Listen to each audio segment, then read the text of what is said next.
Hello and welcome to Direbear Adventuring Company. I am your GM for the evening, Jason. I come from the Nerd Eternal Network. We're doing Tuesday nights in concert with Direbear. This is, of course, our Esper Genesis game, our sci-fi. Playing with me tonight will be Sarah playing Cat, Taylor playing Danru, Eric playing Adrian, and Zach and Anna playing Francis and Jade, respectively. Howdy. Now, if I recall, last week you were sent to retrieve some data, make some copies of some cave carvings, cave paintings, whatever, from an old abandoned mine. Achille had some photos of this sent to him by a fan a decade and a half ago. Getting a lot of that kind of stuff, he couldn't follow up on it all. But a search through his archives, the computer noticed some similarities between some of the writings and the carvings and the language of the extinct species that y'all have been researching. He set up a roundabout way for you to go check it out, making it appear to, hopefully to anybody spying on you or keeping tabs on you, that you were just taking a side job from somebody else. I'm sure you all remember that there was an unexpected complication once you got there. Yeah, there was people. Were they really people? We're not going to have this debate again. Look, I just got through a debate of whether or not shoes were clothes. I'm just gonna say these were people. Because you're ready to have that kind of debate again, or because you're tired of that kind of debate? So I'm really tired of debating, especially when I looked up both the definitions of the word clothing and the word shoe, showed how they work together, and then was told I was cherry picking information. What?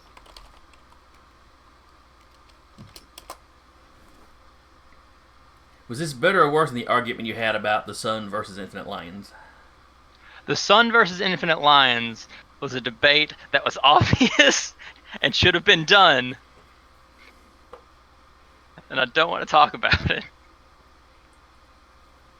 Because technically, no, I'm setting the sun versus infinite lions away. We're not going to talk about the sun versus infinite lions. Alright. There's too many ways to define winning a fight. Now let's get back to beating up people for not addressing a huge social issue. Alright, so when we left off last time, you were headed back to town. You were all loaded up in the future SUV. Space SUV. I think this one was actually a wheeled vehicle, though, It was. as opposed to the hovering Space El Camino y'all were in a previous one. On the plus side, you haven't wrecked this one. I'm not driving. True. I believe Cody is driving. He was your guide. I forget if he was a professional guide or if he was... I think he was attached to the local university some kind of way. Intern, or teacher's aide, or whatever they call him. Or something. Anyway. Adjunct. That's the word. That's probably it. Lackey. Well, he is a lackey, but they don't like to use those kind of terms in colleges. Cody is while Cody was very talkative driving out here, he's a lot quieter driving back. I can't imagine why. I don't know. Well, I mean, it's not directly his fault, but he was associated with it. Was he though? He kept a secret that endangers a large population. Well, He not kept in- necessarily endangers, but abuses a large population. He kept insisting they weren't people. He was trying to play along with the idea that they weren't people. They're Yeah, you know, people. he's just a small fry in a large academic pond. He doesn't want to cause too many ripples. Yes, I completely understand his selfishness. That's why he's not evil. He's just selfish. They're people. All right, so the drive back to town is fairly uneventful. Like I said, Cody's very quiet. He tries to start up a little conversation once or twice, but you guys just don't seem to be having it. Taking a nap, don't bother me. Cat just looks over with like angry slashes on her mask. What? I'm napping. No, at Cody. I know. I now like to imagine she's staring at Cody. You go, what? Because you can just feel her angry face. Yeah. And you expect it to be at you. Vehicle. Yeah, pretty much. Yeah, she's angry staring at Cody, and Adrian's like, I didn't do it. Oh, And then he cracks an eye open and sees where she's staring. Oh, well, never mind. Yep, Not me this I'm good. time. I'm good. Nap time. As you get back into into town proper, though, Cody goes, y'all want me to take you back to your ship? That'd be lovely.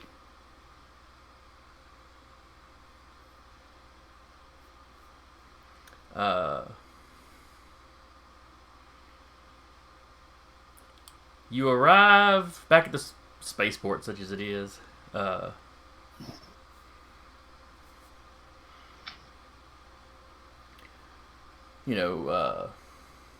Jim. I was blanking on his name. Jimothy? Jim's there. He's sitting outside just chewing the fat with some of the guys that work the port. He raises a hand. Y'all walk up. Hey guys, how'd it go? He's just looking at your faces. What happened? Cat just keeps walking. Agent encountered- Sorion is like, you seem to have left out the giant murder bug the size of a frigate. The what? The who now? You heard me the first time. I'll need to repeat myself. I did not stutter. Yeah, who are you saying this to? The guy who's talking to us. Jim, your pilot? Yeah. Adrian's not in a good mood. I don't think Jim would have been aware of the giant murder bug. Yeah. What giant? Okay, I'm assuming you fought something. Yeah. What was your first clue? Well, the rips and tears in some of your clothing, and you all have that kind of scuffed up look. Chocolate syrup. You also look pissed Mhm. about something. You don't think? We encountered a new and horribly unflavorable version of racism. Yeah. What? I thought the mine was abandoned. Nope. No. Not even close. He will, Adrian actually will walk up to Danru. He goes, do whatever you want with this. And he'll hand him a data pad that literally has every last ounce of data that company had on it about that species. Said, have fun. And I'm going to bed. Adrian, you have a copy of this yourself already? A copy? I mean, as long as this is not the only copy, I'm happy to have it. I make at least 3 copies of Cool. everything. I'm going to bed. So yeah, Jim, and I'll show him through the pad of what we what we found, and then what Cody tried to talk us into believing about them. Oh man, that's effed up.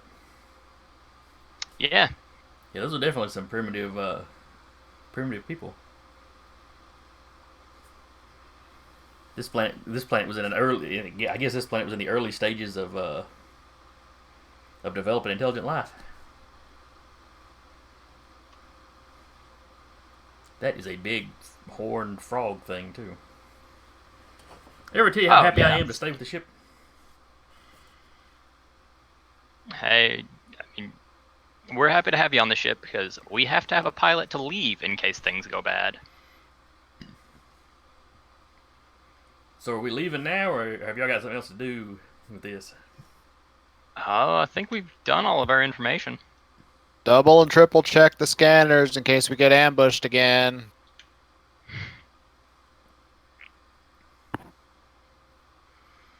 Cody's just standing to the side, Someone- still looking kind of embarrassed.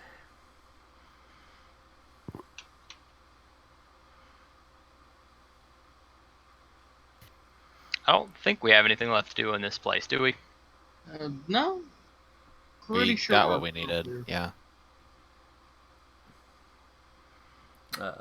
You load up in the ship.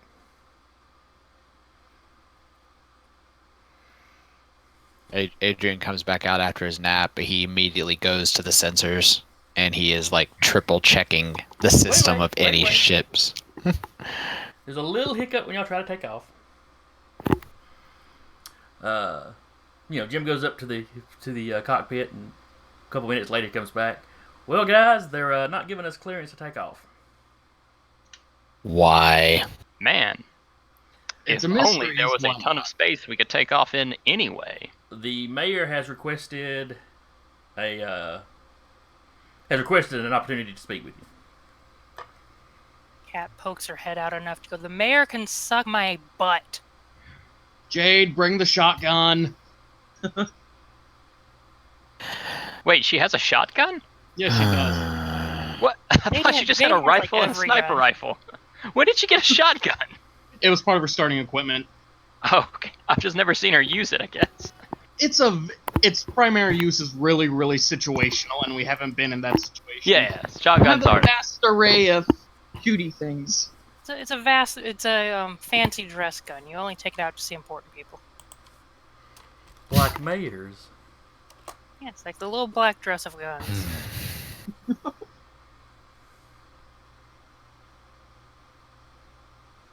We'll be right back. Dogs are raising hell. Cat. Enjoy this. So anyway, you've got an invite from the mayor. How many of us has he invited? Just all of us? He's invited the crew. Jim, would you like to stay on the ship? Jim goes, hey Danru, I'd like to stay on the ship. Jim, Sarah you get to was- stay on the ship. Sarah was not kidding about enjoy this cat. He's just hanging out in the camera screen. Nope, there he goes. Like all cats, he would not pass up a chance to show us his butt. Yeah. So, who wants to go meet the mayor of this place that he's going to try to convince us to do a bad thing? Hey, Danu. Hey, Adrian. 10 to 1 odds this guy is going to try to get us to do something either asinine or completely stupid. I mean, I'd put 10 to 1 murder or hush money. Yeah, that's true. Well, no, they actually have absolutely no evidence of that. What do they have? No evidence. What? Oh, when I used some of my powers to when I hacked into their company and stole all of that data, that one of my powers makes it so that any action that I took within any system I happen to be in immediately erases itself as if I never existed. That's right. Oh, yeah. And it was not a company per se. It was you checked like local media sites. I think you did some hacking into the university computers. This place is not run by one particular company. Yeah, he went tearing through their networks like a rampaging bull. Because there's not much of a global government really. It's almost cities. The cities are so spread out because the planet's got a low population that it's almost city states. You know, with certain basic, human rights kind of things and trade stuff, and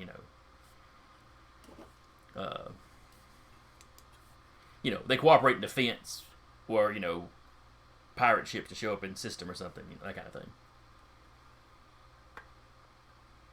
But yeah, as Adrian just walks by, he'll just pat Daniel on the shoulder and is like, alright, let's go meet the stupid. All right, so everybody but Jim And Hull. I guess. Oh yeah, this would be a good opportunity to leave Hull behind. Just in case things get murdery, you don't want to leave Jim here by himself. Yeah. We come back, there's like smoking craters and a whole like army of drones floating around. I was like, what have you been up to? The flamethrower wasn't enough. Yeah. Just came back and I already approve of this plan. Yeah. Also, your cat totally basked in the fact there was a camera. He's an attention whore. So while you're gone, we're just assuming it's either hush money or murder. Cat Is will what the mayor's coming to see us for. Cat will probably preemptively turn off her mask so she doesn't just run at the mouth.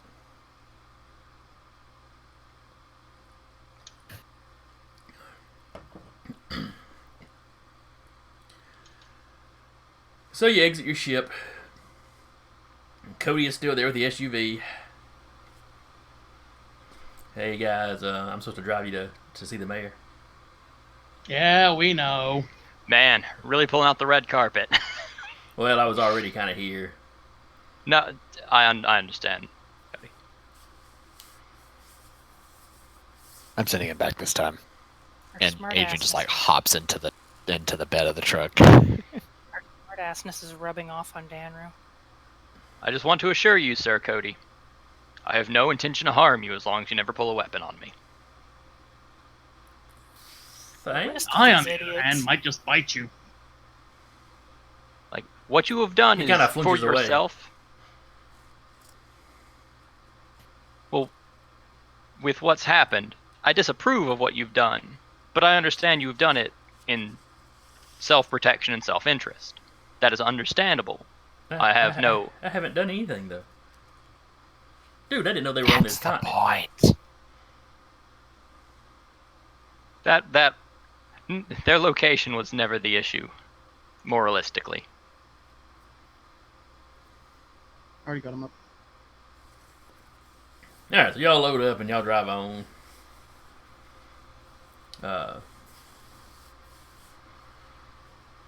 He takes you to the mayor's residence, which is a really nice house. It's not a huge palatial mansion, but it's a very nice house. Probably on par with what Achille has. Except it's on a planet. Yeah. But there's some landscaping. It's not on a huge amount of real estate, but it's a nice place. Kind of what you'd expect, some of these smaller planets. Cody is not going in with you. He pulls you up to the front door. The mayor's butler, I'll show you in once you get to the door. Understood. As you load out, Cody goes, it was a nice meeting you. It was valuable to meet you, Sir Cody. Huh. Yeah, I guess that's the best I'm going to get. Probably. So he drives away as you walk up. How heavily armed are you guys? Adrian doesn't appear armed. All of Cat's weapons. Danner doesn't appear armed. Okay. He has armor on, but not a weapon. Well, It's very clear. It's very clear that Francis is strapped. What about So you? is Jade. There are bodyguards. the butler just kind of looks at you all. I can check your weapons if you'd like. Could. The most important part of your statement was, if you like. Well, I've been given no instructions to bar you if you were armed. It's just unusual to visit the mayor. Let me put it to you this way. There's a lot of idiots that have a habit of trying to kill us wherever we go. We have had a bad week. Hey, here's a hint, by the way. Please don't be one of the idiots. I assure you, sir, I'm just the domestic. Good boy. We'd like to go see the mayor now. Danner's gonna be a little confused, like, oh, okay. He looks a little offended at the boy comment. I've not had a good day. Mine seems to be going downhill as well. Please follow me.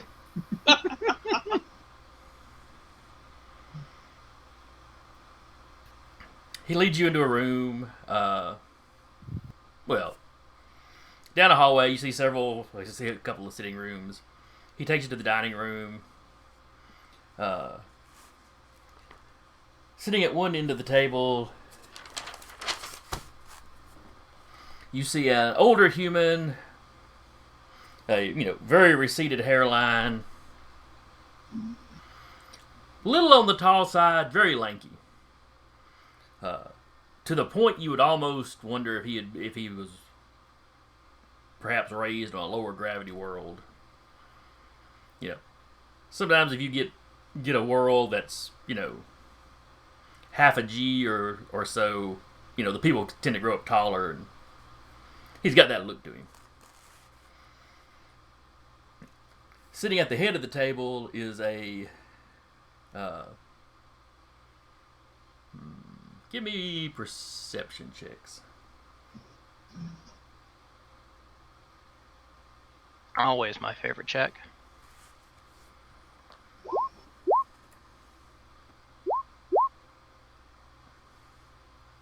I don't have it. Too much stuff.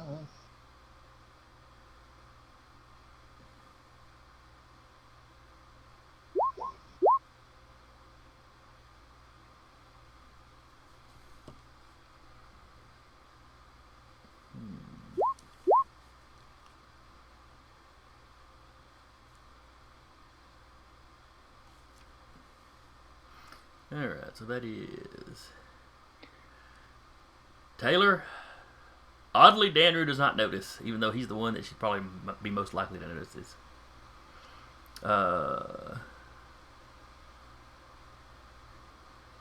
Let's see.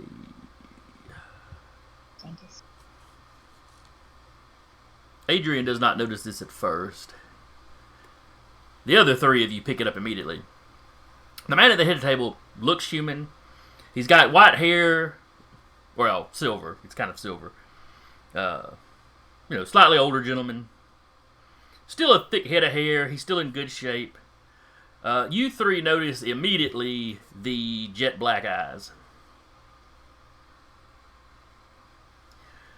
Meaning that this is a Kesh with his face morphed into a human form. You've seen Danru pull this trick before. And just like with Danru, his eyes, the man's eyes don't change. He stands and greets you. I should have taken that bet. Hello, welcome to my home. I am Mayor Gage. He walks around, he offers his hand. He'll start with Danru. Danner will shake his hand. Sir. Yeah, he shakes each of your hands. Thank you for coming. I know today has been upsetting. I would just like a chance to talk to you about it, before you leave. I would hate for you to leave with too bad an opinion of us in our home. Please sit. We can talk while we eat. This is a friend of mine, Professor Sanderson. He points to the lanky man. He is the head of the anthropology department at the local university. Doing a bang-up job there. I thought his presence might be useful given the nature of this conversation. Cat does not sit. She remains standing. She's gonna pretend she's a bodyguard or something. She's not digging any of this. This feels, yeah. Adrian is gonna sit down. Danner will also sit down, just ready to discuss. Yeah, he has his arms like kind of folded, and his left hand is sort of wrapping on the metal of the gauntlet that is on his right.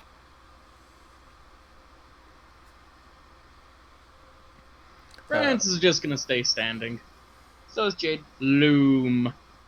Francis is going to loom.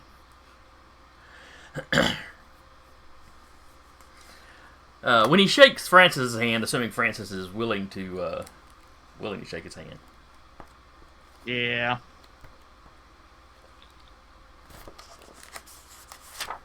Just 1 second. Don't worry, I'm not looking up an Esper power or anything. Poison dart. No contact poison on his hands. But he turns, and on his wrist is a gauntlet as he shouts, "Beware the sting of the monarch."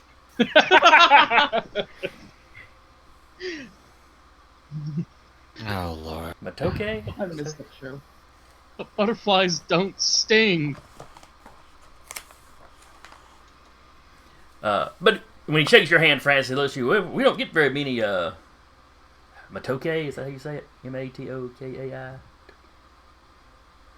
Sure, you know what? Yeah, that's exactly how you pronounce it, Kibi. You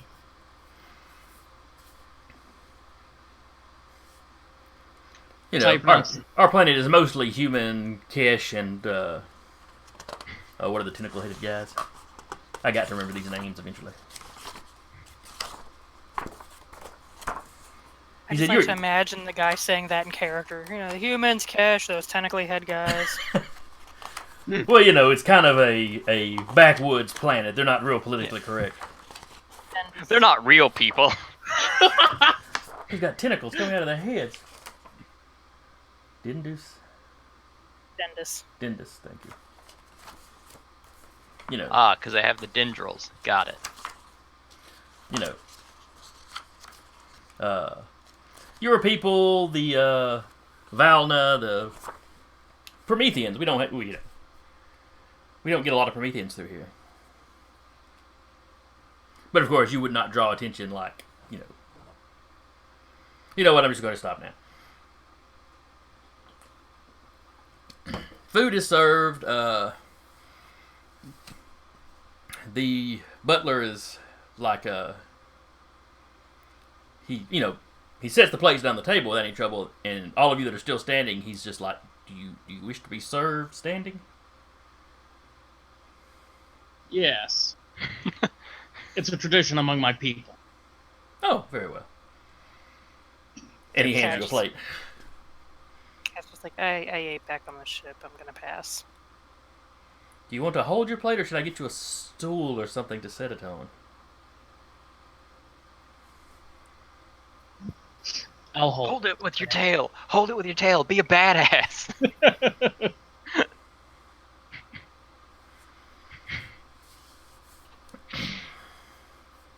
Yeah, Frenchie just takes the plate. And you, dear? Or, excuse me, and you, ma'am? He says, looking at Jade.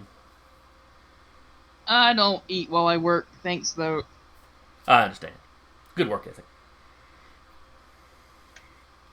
Didn't you shoot the last guy who called you dear? Shh. He would have said ma'am. He is a professional. So as you begin eating, assuming you eat, Yes. Most of our races eat. Well, Sorry, now it's cats- bleeding over to thinking the GM. Kat specifically mentioned that she was not eating, or that she made an excuse as to not eat. I'm gonna drop my pencil. Danro will eat in what is seen as a civilized manner among Kesh.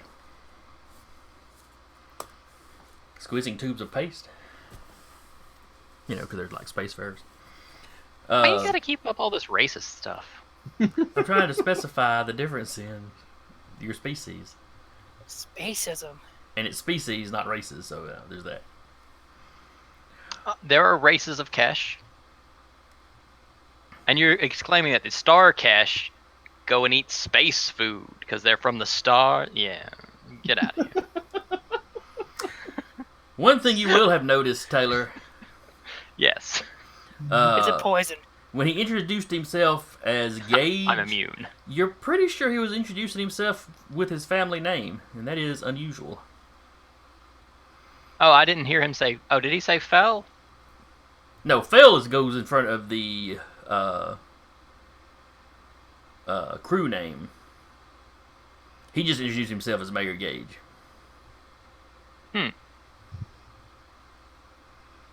I mean, to hold a public office, you'd kind of have to show a family name.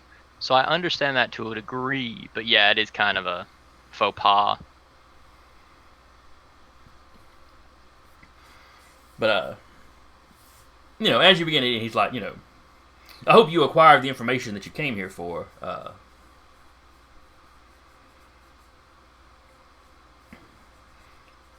That and extra.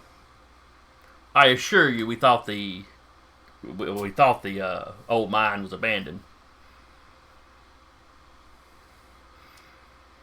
Had we known there was some large creature, large dangerous creature there, we certainly would not have sent you. Mm-hmm. At least not without proper warning. That's not what we're mad about. That just sort of happened. We've gotten used to large, dangerous creatures trying to eat us. Wild Wednesday. animals, we excused the wild animal for being a wild animal. At this, when you say that, the professor goes, "But was it wild?"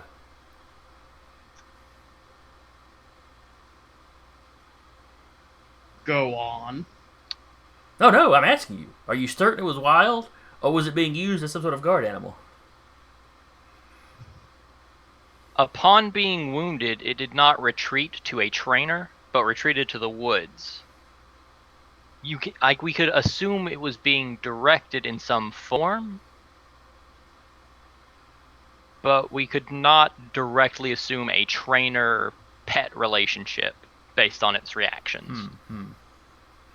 Now, that being said, there are animals that, when trained, if they were attacked, would not immediately run behind a trainer, so... Fascinating.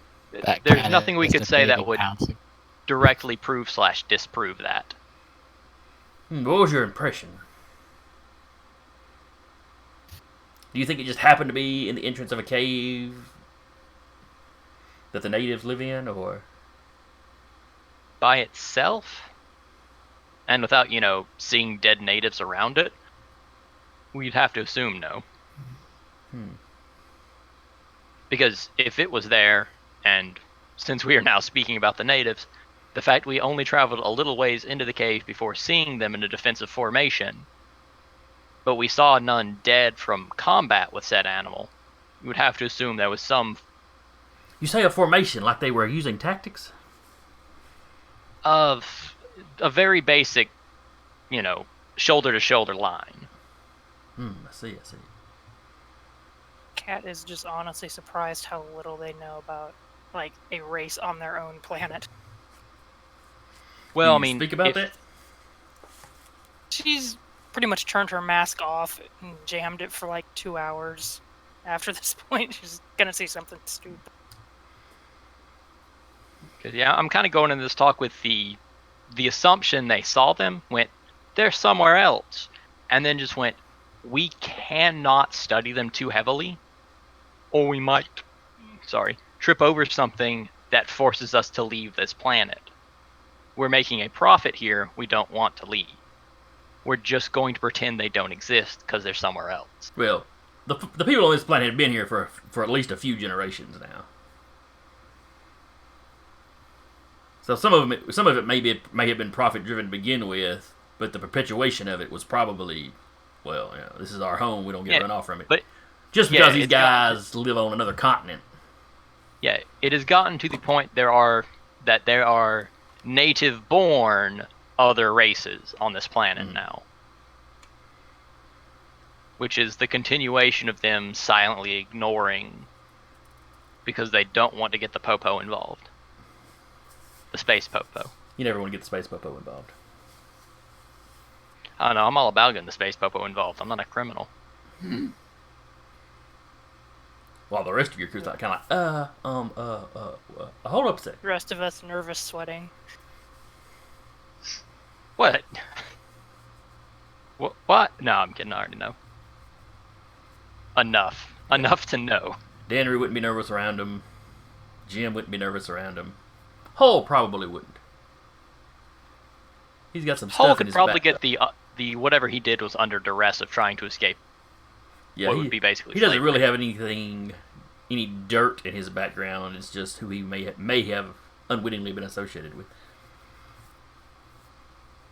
He hasn't burned buildings down or stolen or anything. I mean, who among us has? There's a real different weight between those two statements to me. He hasn't committed murder or trespassing. Whoa. Jaywalking. One of those is way worse than the other.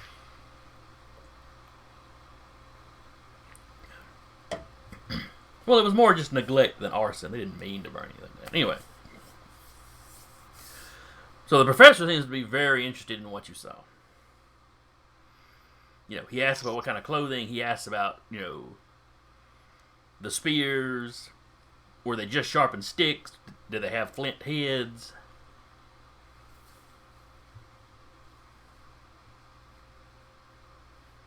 At this point,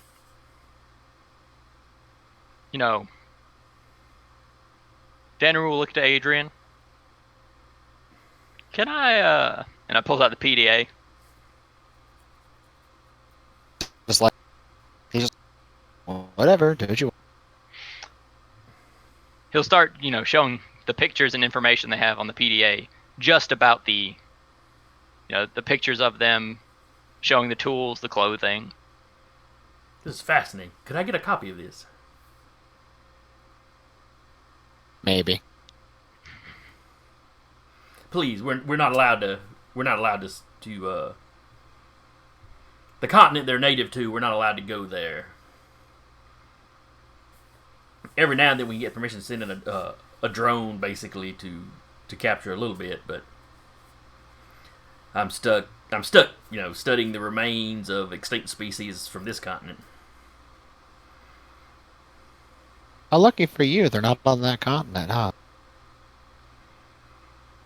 That's very unexpected. We did not think the surviving natives had the ability to make it over here. I'm sorry, surviving? Yes, there's several extinct species. Much like on Earth, there are several extinct species of hominid.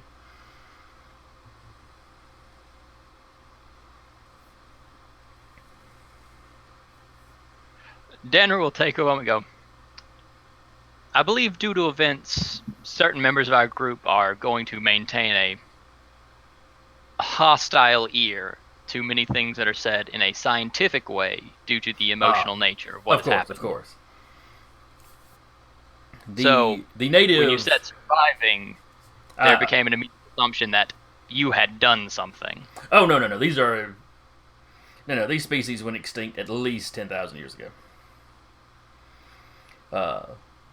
The planet, around 10,000 years ago, the planet hit its, what's the term they use? Glacial Warming maximum? period, cooling period. Glacial maximum. You had an ice age. They had a very large, they had a very rough ice age that, and the continent we're on does not stretch very far south, and it caused the extinction of several species here on this continent. Where the other continent, they had more room to move south and survived. So we have studied the native species, or the species native to this continent, in some detail.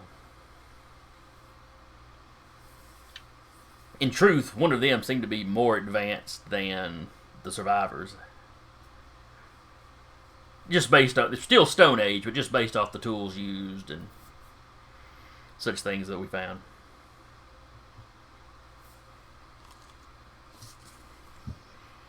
In fact, we did not think the survivors had, he's looking at the spears, we didn't think the survivors had the capacity for making the flint heads on their spears.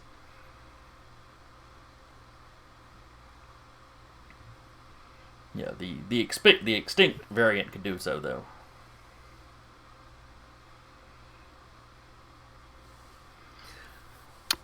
Well, now you do. Well, there's Yes. from a very strict point of view, there's a possibility of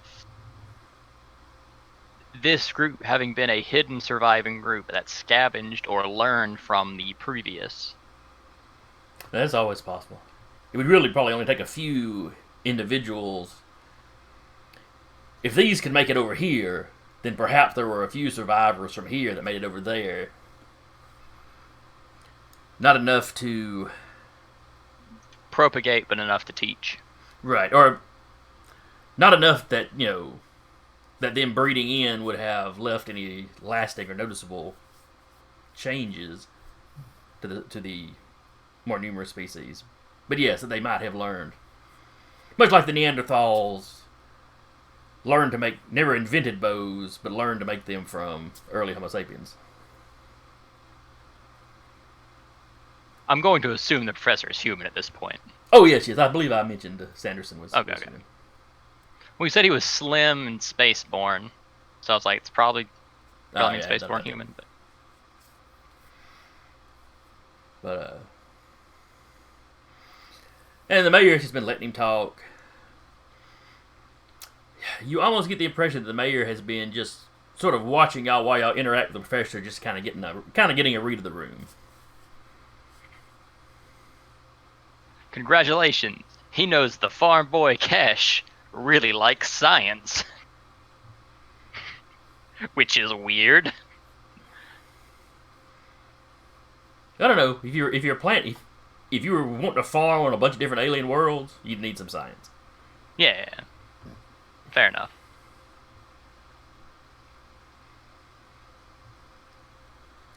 The mayor finally ejects. Well, we understand that you're upset.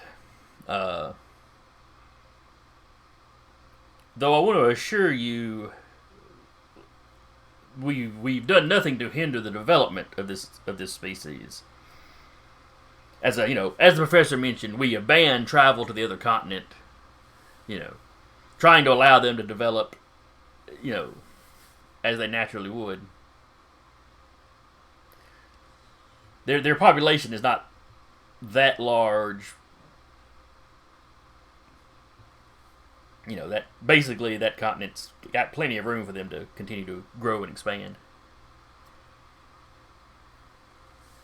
Right. The fear is more of, as time passes, it's a bit strange to say as a Kesh, the fact we don't exactly have a home world anymore. It's somewhere out there.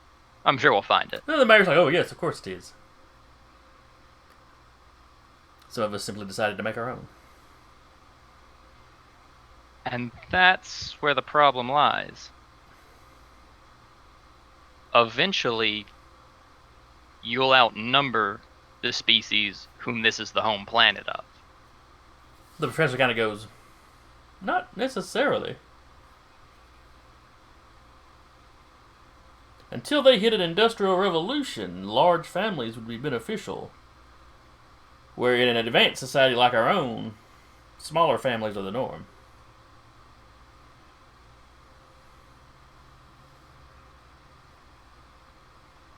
Now, when you say large, Quality versus quantity.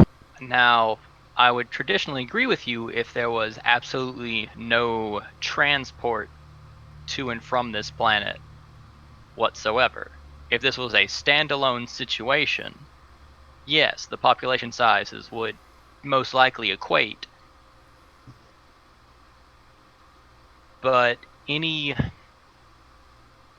strange thing that could promote growth or tourism could start to shift the balance in a way that's unpredictable. Not to go into large scale, macro population The mayor studies, kind of nods. but- Well, we don't get much in the way of tourism here, and and immigration is fairly low. We are kind of in the middle of nowhere. And we have quite a bit of room to expand if we needed to, just on this continent. Yeah, there is no immediate issue. There is no immediate issue that will suddenly, what you're doing on this continent will suddenly affect or be detrimental to those on another continent. That is 100% certain. The worry is that if this race is to grow, it adapts, it becomes a race that can communicate, carry on a conversation, flourish in the universe that we have now, they would have to do so under such a handicap because they will only have half their world that they started on. The professor's like, well, or they'd have to barter and trade with races that can take it to the skies. The mayor's like, well, it'd be, or integrate, if they wished our technology, integrate with us. But and the professor interjects, you may be under a misconception about them. While they are certainly an intelligent species, it's why the politicians decided for so long to keep it quiet, of course. Mayor frowns at him when he's saying this, but the professor's... I mean, the professor has seen our PDA of information on him, and yeah. It's kind of openly obvious, but that they're a form of intelligence. But they are not. If you think of them in terms of human, they would not be on the Homo sapien or Neanderthal or Denisovan level. They're several steps down. You could not take one of them, even as a child, raise it in our society, and it would fit in. It would not have the mental capacity for it. They are a primitive. From a biological standpoint, a primitive species. So you were talking tens, perhaps hundreds of thousands of years. Before they would approach anything on par with any of the races present here. Any spacefaring race, truthfully.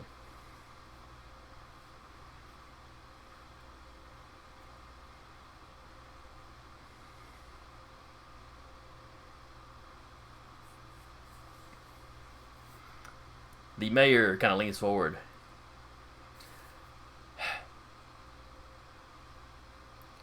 Look, we have hundreds of thousands of people living on this world. Some of them third or fourth generation here. This is the only home they've known. Our predecessors perhaps made a mistake. Perhaps they should not have handled this the way they did. We realize that you're going to share this information when you get off world. He kind of looks at each of you in turn. I feel that's fairly obvious, and there's no reason to beat around the bush about your intentions there.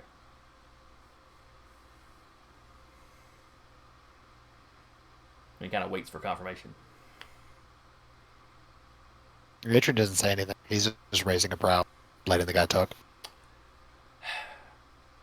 I'm not going to insult your intelligence by... Or, not intelligence. I'm not going to insult you by trying to bribe you to silence. Judging by your reactions, that's not going to work. But, what I would like to do, though, is cut something of a deal with you. Hear me out. We release the information that we have, including the information you gathered. Because, as the professor has explained to me, some of the information you've shown us, the weapons, the perhaps domesticated or half domesticated animal, they're a primitive species, but they are clearly more advanced than we thought. All we want is to convince you to let us release this information. Let us spin it just a little bit.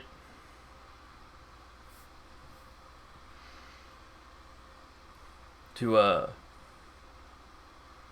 mitigate any disruption to the common people, essentially. Handled poorly, there might be an attempt to evict us. Handled a little better, we would probably simply get a lot of supervision. I'm not sure the right word. Oversight. Oversight. To ensure that there's that no harm is done to the natives. Danru would like to interject. Mm-hmm. Certainly, to your point of view, if I might suggest a written, not defense, but a written statement stating, as the professor has said, it does not seem like these are beings that are going to suddenly become space-worthy or suddenly become intellectual partners with us. They seem a few rungs down the ladder. Mm-hmm. Mm-hmm. Simply state that at their current, state, simply be left alone as any other species. You don't, you never attempt to extinct a species. Oh, no, of course not. It would be a simple statement of defense of, at this point in time, they are not, a partner species, but they are to be left alone, allowed to grow and develop naturally on their own continent, and if they reach the point of special partnership, reparations would then come into effect. You would then go, all right, you are now a species. You deserve your home world of its full, you deserve the full value of what your home world was before we began using it. For you personally, that would mean nothing, because that would be tens of thousands of years later. Yes, it would simply put down the base information of what environmental features there are, the natural resources you came into, and simply state, if this race reaches the point of equalization, we help them by providing overtime, obviously, to build them up to where they have their own planet once again. And if by natural course they go extinct naturally, then nothing came of it. This is what would have happened naturally on their own continent, and you have done nothing specific, and you have done nothing to cause it. That sounds agreeable. You really kind of noticed him perk up when you said, to you this would mean Won't nothing. affect you. Oh yeah, Yeah, 'cause that won't that's come gonna up be here in the something- next election. And it would be a more statement of you going off the information you know. You have been, if the professor agrees to, be a partner in that kind of discussion, you would release the information and your statement of, when you arrived, you did not know, but now that you do know, you have set the rules, the limitations, what to do if they arrive and begin a discussion.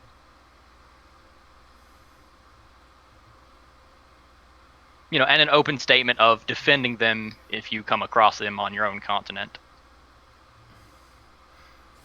Yes, I could. The mayor's like, I could see that being the only hiccup or complication to it, is what we do when they moved over to this continent. Because theoretically, there could be some form of underground tunnel between continents that they have somehow traveled. In a long stretch theory, and not just this was a surviving camp. The person goes, well, judging from the photos you sent us and the video, and he starts pointing out some of the things about the cooking fires and that. It does not look like they have been here all that long. A few years, perhaps. The cave carving dates back to well before the previous ice age.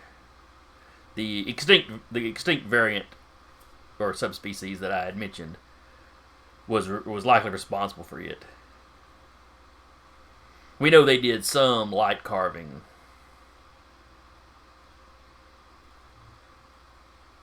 Though the idea of them having a written language is, assuming that's what it is, seems a little far-fetched. But when Achille contacted me, you know, or not Achille, but whoever Achille was using as his Go through. Intermediary. You know, when he contacted me, you know, and explained that you had this sample of writing and how it matched up, you know, that throws some of our theories about this extinct species, kind of turns some of it on its ear.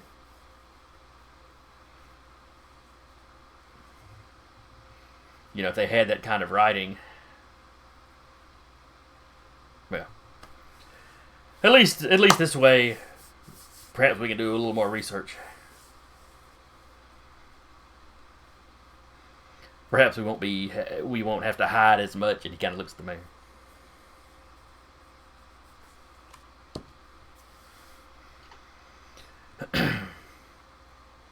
So you continue to eat. The mayor actually starts kind of writing up something. He seems to be pleased with how dinner has gone. He looks up at you guys still standing. Are you sure you wouldn't like to sit down and eat? I'm fine. Same. Very well, very well.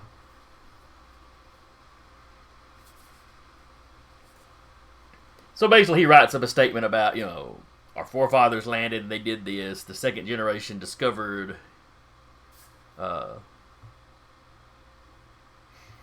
discovered that this species was a little more advanced than we thought. They decided to keep it quiet.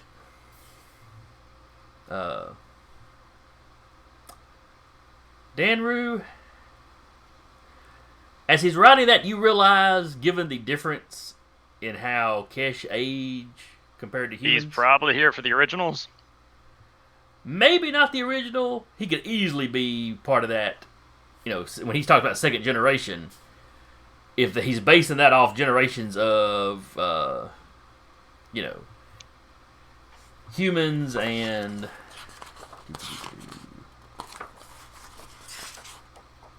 not Eldor. Dundus, yeah.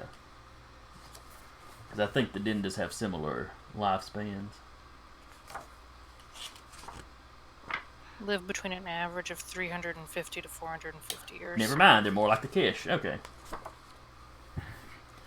Well, anyway, the majority of the planet is human, so he's talking human generations. Yeah, he could easily be at least that second generation. Danru will go ahead.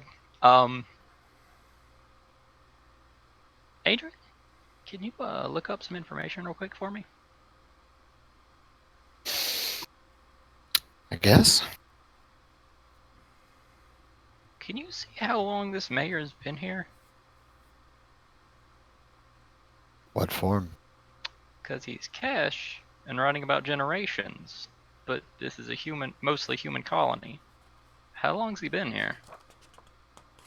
'Cause he's talking about people keeping it secret. He could have been one of those first motherfuckers that was keeping it secret. Adrian's gonna start looking. Because he's keeping a disguise up the entire time, which means he may be crazy old. Yeah, Adrian noticed that.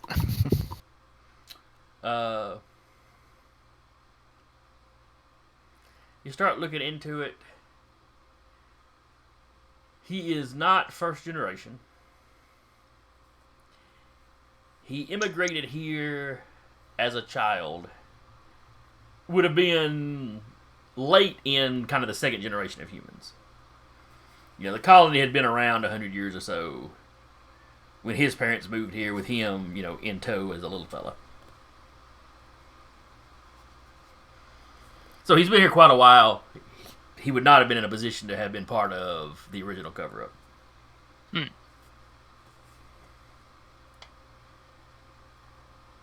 Is Dandru wearing like some kind of like eyepiece or HUD or whatever?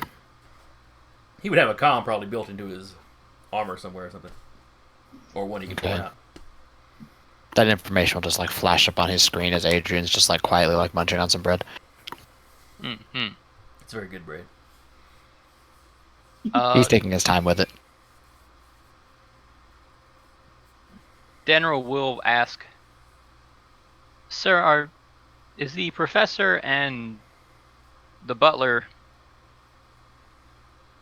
confidants for you, would you say? Oh, yes, I trust them both.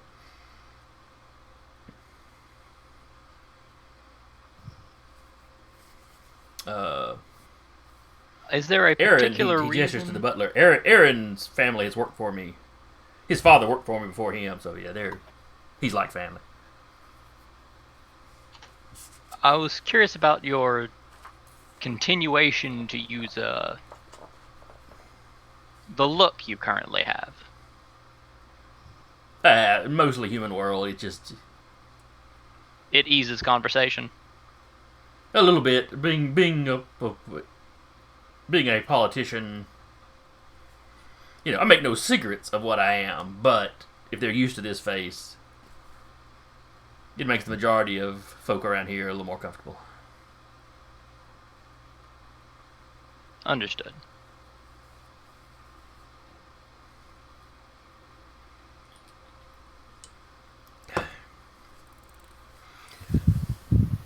Does anyone else have anything they'd like to ask or say? Because I realize No. I've kind of dominated on this conversation. You've done very well in this conversation, Yeah. honestly. As always, Danru is the adult of the party.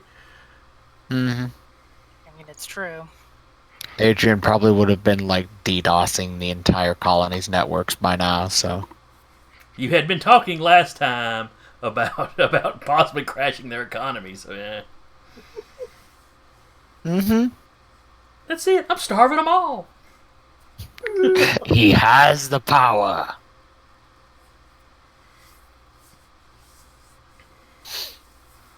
Corn is suddenly worth nothing. We was a can time only frame- eat it. Oh no. Was a time frame mentioned for when that information would be released? No, y'all had not specified a time frame. So I mean, what kind of time frame are we talking about? This information to be released upon the event of my death. Yeah, no. Let's speed That's that a up couple little more bit. 100 years. No. Adrian just like looks at him as he says that. And says, Well, I think that was a joke. Yes, that was a joke. That was it? No. Okay. yes. I was about Yeah. to say, he was about to get real snarky. No, but you had made You were no just gonna be specific like, "It's mention of when already it'd be out." released. Mm-hmm. Well, he said, it's to be released upon my death. Adrian's like, too bad, it's already out. Upon your death. Oh, you mean 10 minutes from now, unless that changes? Yeah, pretty much. Like all the people standing pull a gun. Big old Mexican standoff happening.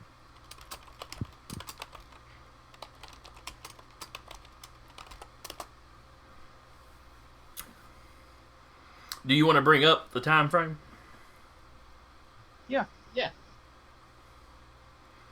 The mayor's like, we were planning to release it within the next couple of days. At this point, there's really no need to delay. For your sake, I hope not. No. We're perfectly aware that you will still have this information, and that any foot dragging on our part would result in an info dump. Adrian just smiled. It's one of those smiles that's... You hit him with a big ol' smile. Well, it's one of those smiles that goes like straight past like pleasant to wide enough to be I'm about to like kill you in your sleep smiles. It's a Those are smile the like best his jaw's about to smiles. unhinge and he's going to swallow me. Yeah. Little Bill sirens in the background of that smile. Yeah, pretty much. There's Kill Bill sirens in the background of that smile. Oh, well, it beats the Pennywise smile from the It remake where, he opens it up and it's all the teeth. And then, like, the lights further back. All right. I hit next level, I can actually pull off something like that. Ick. Well, I mean, if you're not a coward, you can just put LEDs in your mouth. What? One of my next powers, like at level 5, is called Capacitor. How I bright can is it? literally. It's pretty damn bright. Well, no, I was thinking, how bright an LED would you have to swallow for it to shine out of your mouth? Yeah. All of them. Don't be a weenie. All of them ever. Yeah. You just get a string of LED Christmas lights. They come out like floss out of a dog. Oh, Oh, boy. why, Jason? I don't know. The image popped in my head. Beverages I didn't need to have today. Didn't need to have today. I'm dumping this info now. The image just jumped fully formed into my head, and the only way to expunge it was to share it.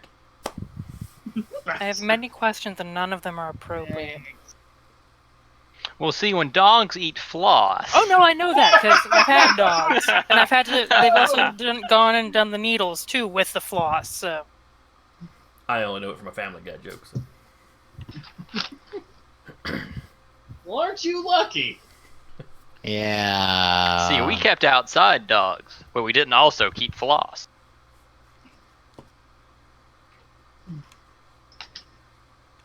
All right. So anyway, you wrap dinner up.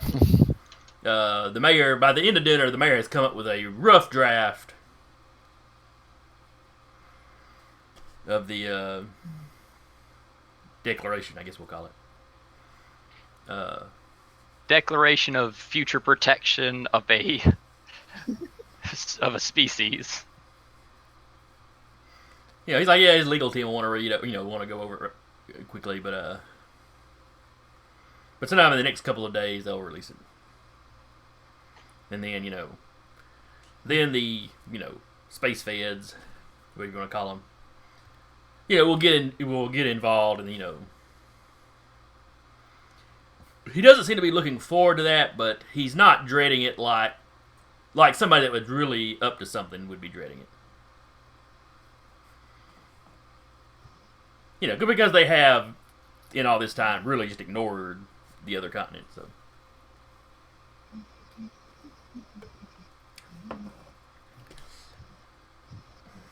But Adrian just wants to go get back on the ship.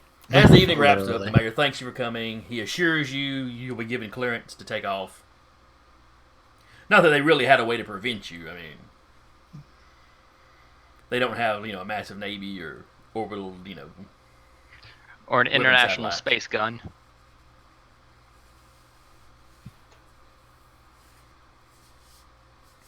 Well, The professor walks you back out to the car. Cody has driven it back around.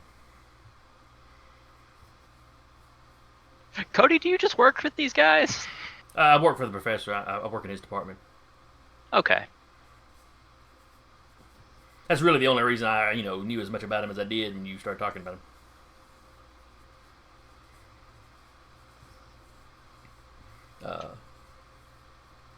Cody seems relieved when he sees you. It's like maybe he picks up on it, and y'all are all a little less angry now. no, Fact, Adrian there's not just blood on us. good. just hiding. glares at him for good measure. He's starting to think Not maybe that that's he just due to knows, 'cause false face. I think that's just the face the mask puts on when she's not doing anything. I don't know. No, you should see some of the idle ones. They're pretty interesting. But as you get ready to leave, the professor actually thanks you. He goes, I have been trying to convince them to do this for years. Simply because you couldn't repress this sort of information forever. It was going to come out eventually. They have till the end of the week. Oh yes, I don't believe the mayor is Gage is a politician. He will play political games. But generally speaking, he's a man of his word. Yeah, and he has till the end of the week to play that game until I do what I want to do. And I think he understands it. I certainly hope so. I had considered releasing the information on my own, but well, I don't have tenure yet, so in another couple of years, I think I could have. I don't have tenure. Ah. Danner just perks up. Ah, the world of self-protection. It's been generations. A few more years till I got tenure was not going to hurt anything. Oh, yes, yes. I Well- completely agree with you. At least I wouldn't have thought so until I found out they're on this continent. Oh, we need to start looking around and finding out how many more may have moved over here. It could be a whole mass migration. Yep. Well, it was very nice meeting you all. You may have introduced a very exciting time to be in my profession.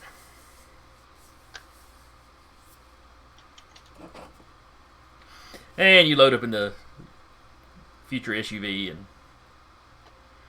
Cody drives you back to the ship. Mm-hmm. So did dinner go well? It went away. Oh. The food was nice. Oh yeah, the mayor is very particular about his food. I noticed. Tasted like poison. He actually kind of turns around in his seat, takes his eyes completely off Hey! the road. turns Eyes around. on the road! Eyes on the road! Idiot. The mayor is not going to poison anybody.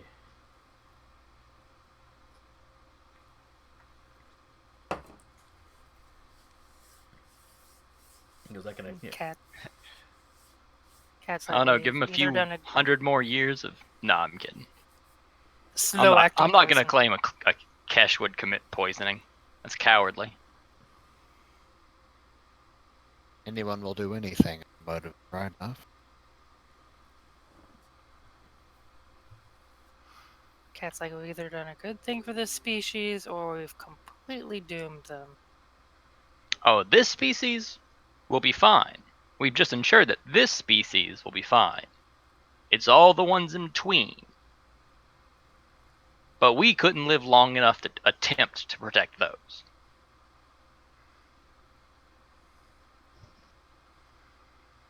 We can't go for the long-term victory as 6 people. It's just not a thing we can achieve. We can achieve the short term. Cody's nodding his head. Mm-hmm. You know, he's like, if we start having more interaction with them, it may actually speed up their evolution. If they were at a point of social and intellectual interaction, yes. Your professor had assured me they were not quite there. Well, this is true. But if they keep coming to this continent, they're going to have interactions with us. The more Yes. social they are, the better those interactions are likely to go. It's creating evolutionary pressure to become more social.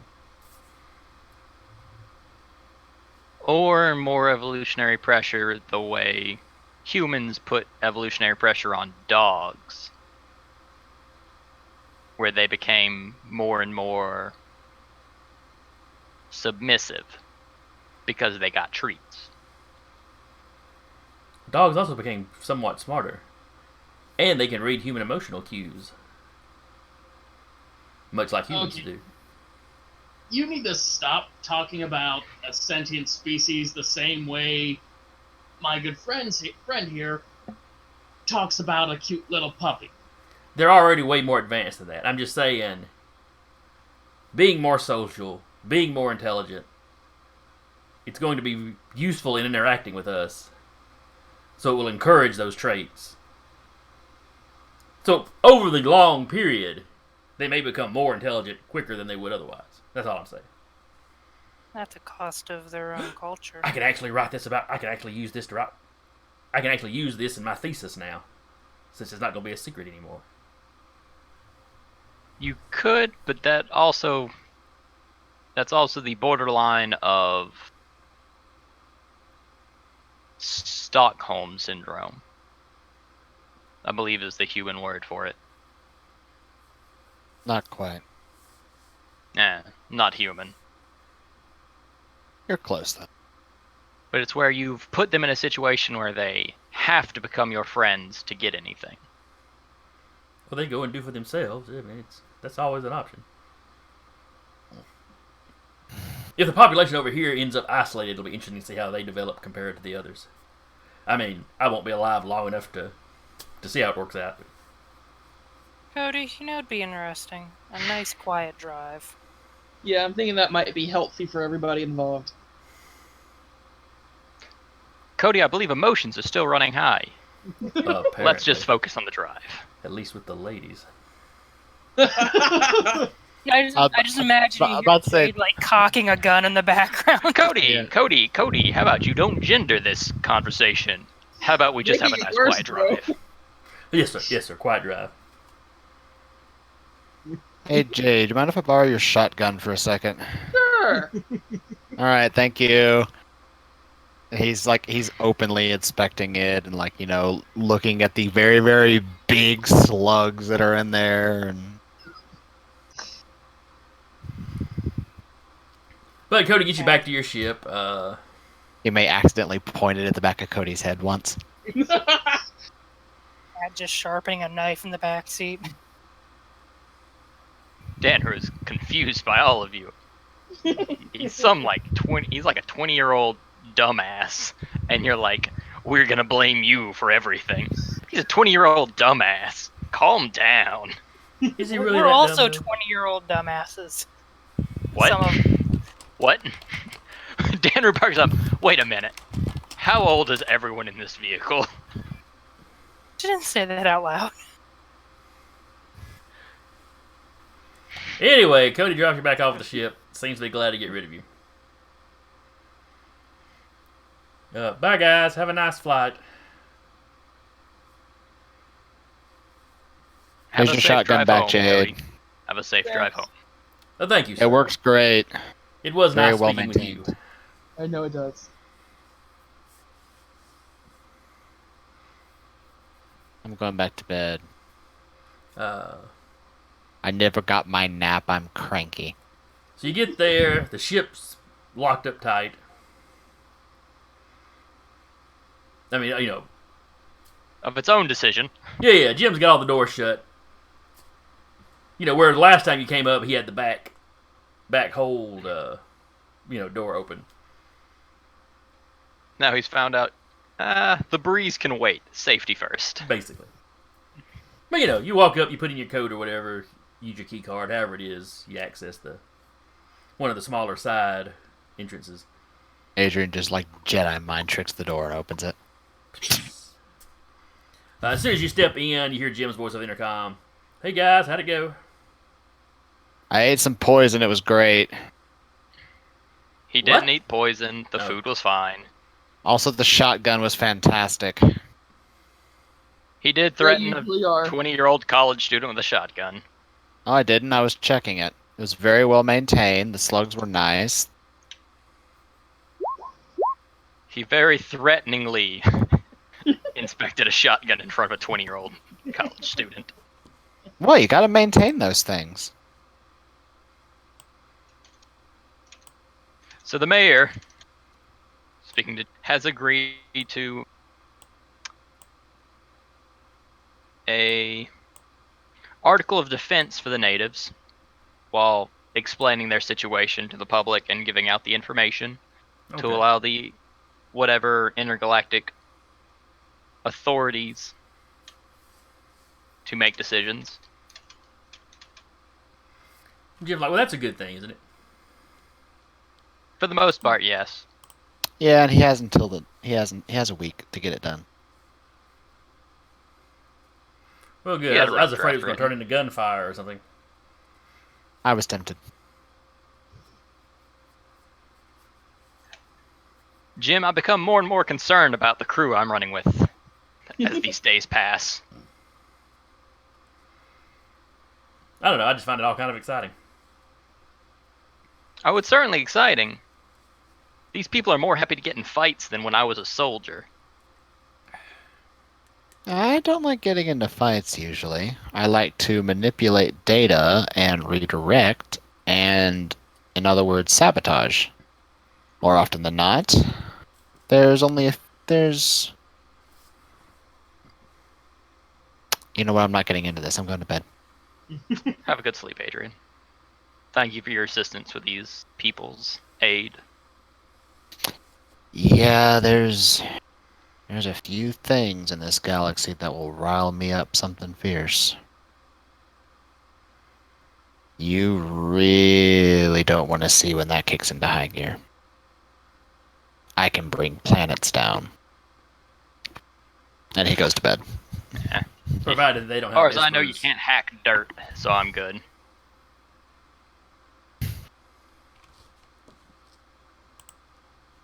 Alright. So you take off. Well, Jim asked you want to leave now or wait till morning, or how y'all want to do this? Let's leave. Get the hell out of here. Alright, out of here I it don't- is. I don't think anyone here currently cares much for this planet. I'm currently well primed to completely destroy their economic social structure. Let's leave before I'm tempted to do so. We did that once and we had to leave the planet. You can always do it after your nap. Please stop encouraging the destruction. It really doesn't make us look any better to save one people by destroying another. I Alright. feel better at the end of the day. Fair enough. So Jim fires up the roustabout's engines, and y'all take off. As soon as he checks, he's given clearance.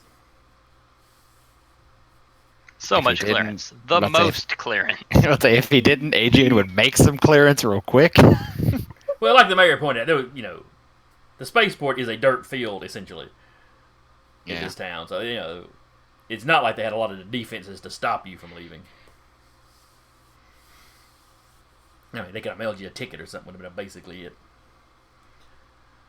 So you take off. No issues leaving system. As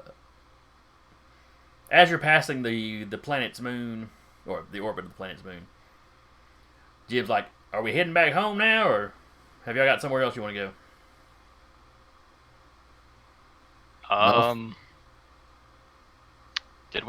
Have we gotten anything from our information yet? No, you gathered all the information from the cave carvings, Wasn't it and then coordinates? you got slightly distracted. Weren't the carvings like coordinates or something, or is that how we got to this cave? Some They of were them par- appear to well- be coordinates. Yeah, we knew they looked. Some of them looked partially like coordinates, but we didn't have the full picture, which is why we went in the first Right. place, was to get the full picture. Yeah, and Adrian is in bed with a data pad with that full picture correlating data. All right, well, you got several days. If you decided to head straight back to Achille, you would still have several days of travel. So give me what skill would it be to be working on this stuff?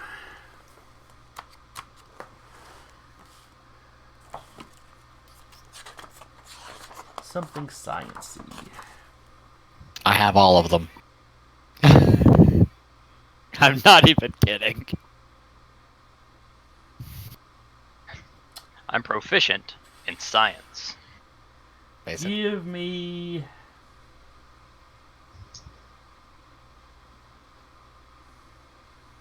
Give me an investigation, Huh? and then give me an astro. Would it be astrophysics for navigation? I believe that's how the game runs. Is navigation based off of astrophysics? So yeah, give me an investigation and then an astrophysics. Straight rolls or any kind of bonuses or something with his knowledge of the language. No, just straight rolls. Straight rolls, okay. Normal, okay. Make sure I have that checked. Investigation and astrophysics. The one thing I don't know how to do on Roll20 is make custom skills. Yeah, I don't know if you can without just redesigning an entire sheet. I don't know. Yeah. Yeah. I've looked into how to do sheets, but it requires like HTML, which I played with a little bit like back when Navigator was a browser and had a built-in Yeah. editor, and that was the last time I ever touched it. So 18 investigation, 15 astrophysics. All right, with the investigation, as you're poking over the language, there are individual words that you can pick out. It's enough that you think this was some sort of technical something. Mm-hmm.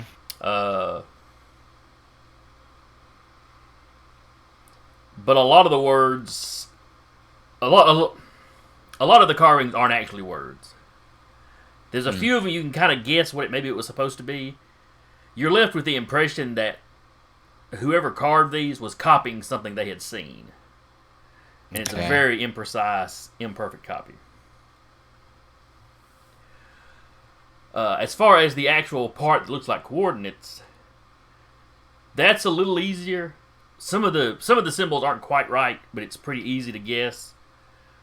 While the ancient language is very complex, there's as the linguist y'all spoke to pointed out to you, there are parts of it where the context of a word can completely change what a word means, etc., etc. Numbers are much simpler. So you're fairly certain you piece together the coordinates presented properly.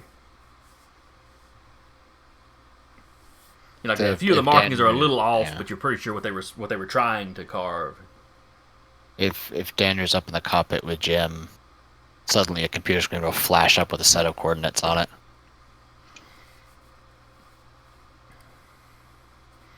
He flips the intercom on to your room. Is this where y'all are wanting to go? Some of the symbols are a little bit off, but this is about the closest I can get it. Okay. Where does it put us? Like, is it a planet? Yeah, is it a place that the universe knows of?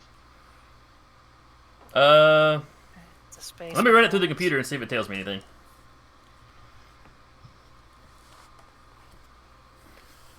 A little bit later, Jim's like, "Oh yeah. I think I've actually heard of this place. Crap, what was I going to call it? Because the fold didn't sound right." He goes, "Yeah, this is the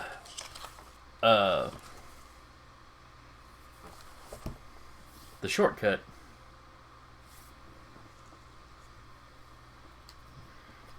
He goes, it's a little like space.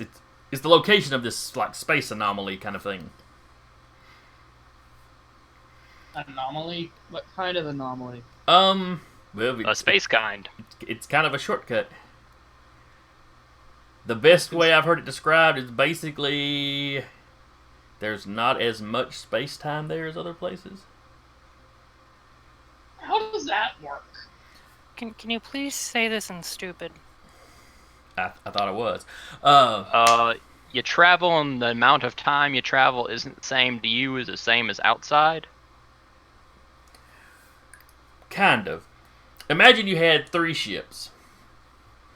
They're traveling in straight lines. They are light years apart. Say you've got 3 ships, 5 light years. Each one's 5 light years from the next one. They are traveling in a straight line. The middle ship is going through the area that they call the shortcut.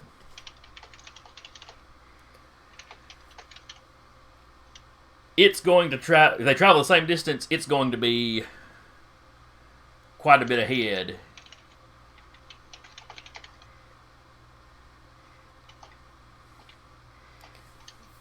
The theory is that space is folded up weird there some sort of way.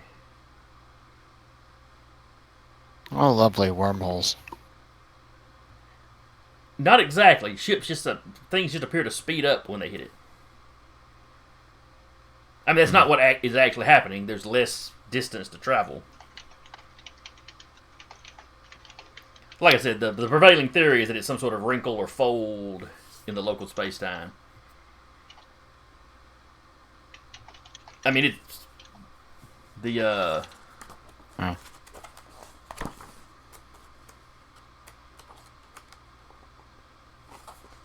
And the coordinates are in this foldy space-time wibbly-wobbly thing. Right. The coordinates. Well, the area affected by this is.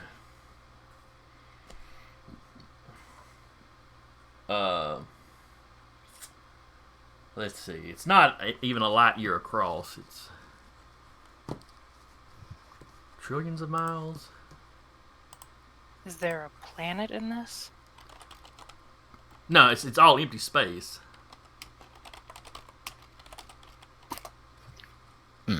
Presumably empty, anyway. Sure, there's some dust or something. Let's see.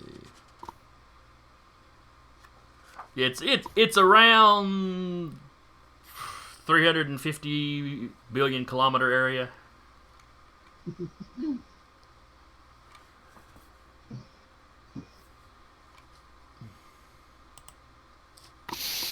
Sounds like something we should take a look at. Well, people have been taking a look at this thing for quite some time. The Eldori have been studying it since I don't know, way before humans ever thought about putting something in space.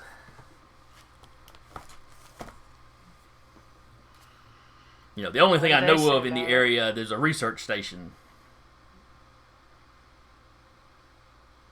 I mean, I'm good to pop over there if y'all want to go there and, you know, talk to the guys or try to figure something out. Well, I mean, so long as we don't have to go into the anomaly, I'm not opposed to it. We just come out the other side. Flying through it, you don't notice anything until if you were in those three ships, you would suddenly realize, hey, wait a second, we're way ahead of the other two guys. How did that happen?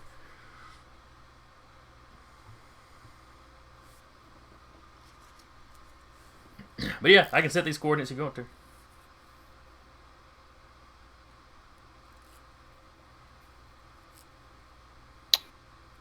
You said there's a research station there? Yes.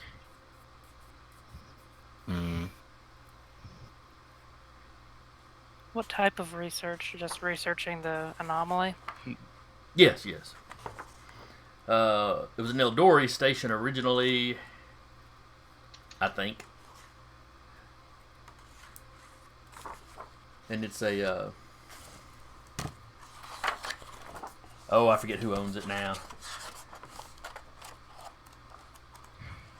long as I know a crazy space cult. No, nothing like that. It's not a real big deal anymore. I have only heard of it running around with Achille. He had thought about doing a show on it, but there really isn't that much, information to go on. He decided it, there wasn't really a way to jazz it up enough to lengthen a full episode. Mm-hmm.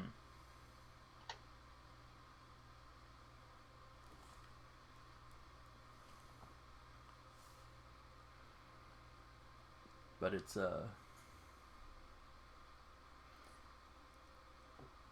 kind of out on its own. There's not a whole lot around it. It was discovered completely by accident.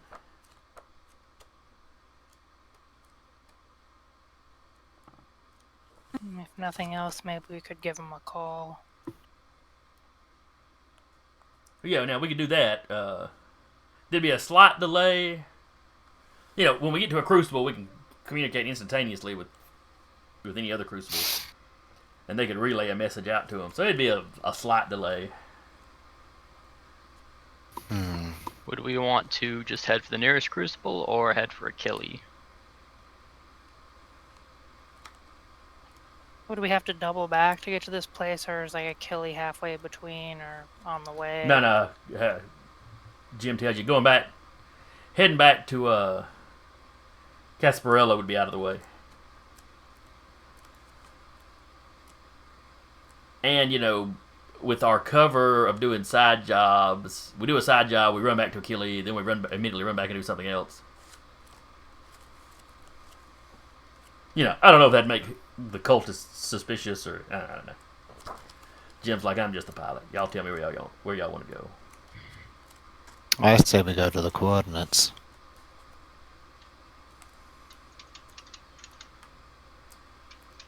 Same. Yeah. I say we call in advance, but all right, I'm perfectly fine with coordinates. Yeah. He goes, it's a big enough station, you ain't got to call in advance, but there Let's is get some a little trading. bit There of- is some trading done on the station and whatnot.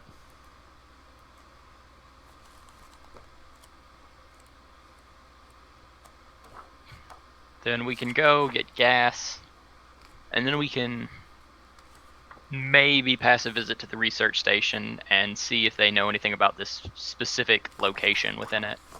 Okay. See if there's any jobs to pick up on the station for cover.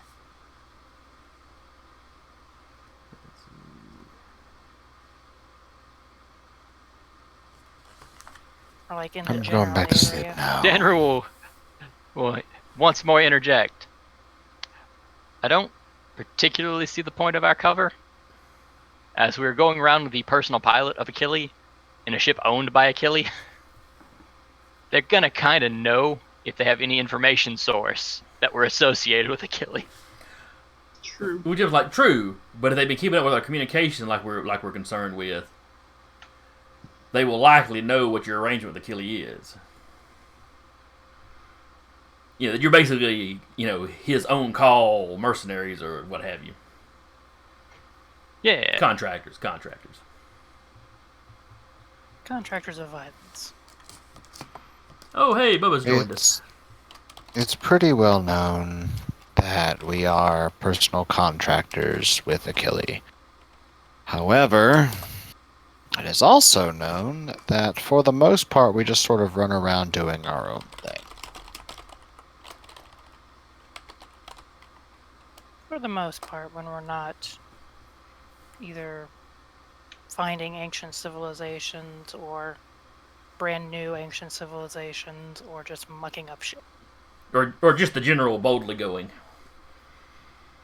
Get in, losers, we're going boldly. Though you've yet to go anywhere that no one has gone before. No, just give it a month. Pshaw. Weeks at best. Or at worst. However you want to look at it. I mean, it really sounds like probably within the next 2 weeks we're going to go somewhere someone hasn't already gone before. Alright. So you have several days of travel. You stop once to refuel the ship. Yeah, you're not actually empty, but Jim, you start hitting half a tank. Jim wants to top off. Mm-hmm. Since with what y'all are involved in, there's never any telling when the unexpected may crop up. Well, obviously when we don't expect it. Thus, you always expect it, and nothing happens. I'm okay with that option. But We should really get those corpses off our ship. oh yeah. I really is meant to be showing the map of the ship. Just so we're not showing just the logo, since tonight is not a combat heavy sort of thing. Where I accidentally am the best at is all the non-combat stuff, because I rolled 2s in combat.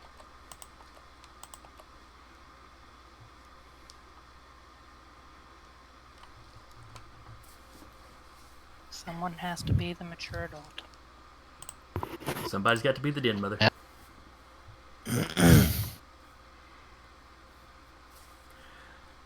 So anyway, Which I'm sure will never backfire on us. oh no, of course not. So anyway, it's several days later. Like I said, you stop and get fuel once. You probably stop at least one other crucible just to get off the ship and stretch your legs a bit. But no weirdness. You don't think people are. You don't think you spot anybody spying on you. There's no. You pass by plenty of other ships because you're jumping crucibles. Crucibles tend to be busy, but nobody doing anything suspicious, shall we say? Mm-hmm. A rarity in our circle. Yeah. Yes, it is actually a fairly relaxing trip. Adrian's still keeping an eye on the sensors, though. Oh, come on. Let your guard down just a little bit. I won't take No. advantage, I promise. No. I'd like to roll insight on the DM. He's lying.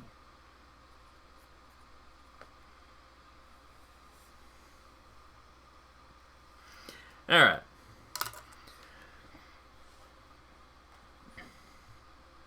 A day or so after you left the last crucible, you arrive at Tanka Station. As you come up on it, it looks old. The design doesn't really match anything you're familiar with. I mean, it's not completely bizarrely alien or anything, but it doesn't match any contemporary station designs you're familiar that you have seen. Or you would not necessarily guess what species had created it, but it seems to be in decent repair, if maybe a little patched up looking. It's not super busy, but there are several other ships there. Some of them are trading vessels. There's one kind of military ship. Let's see. He's eyeballing that military ship.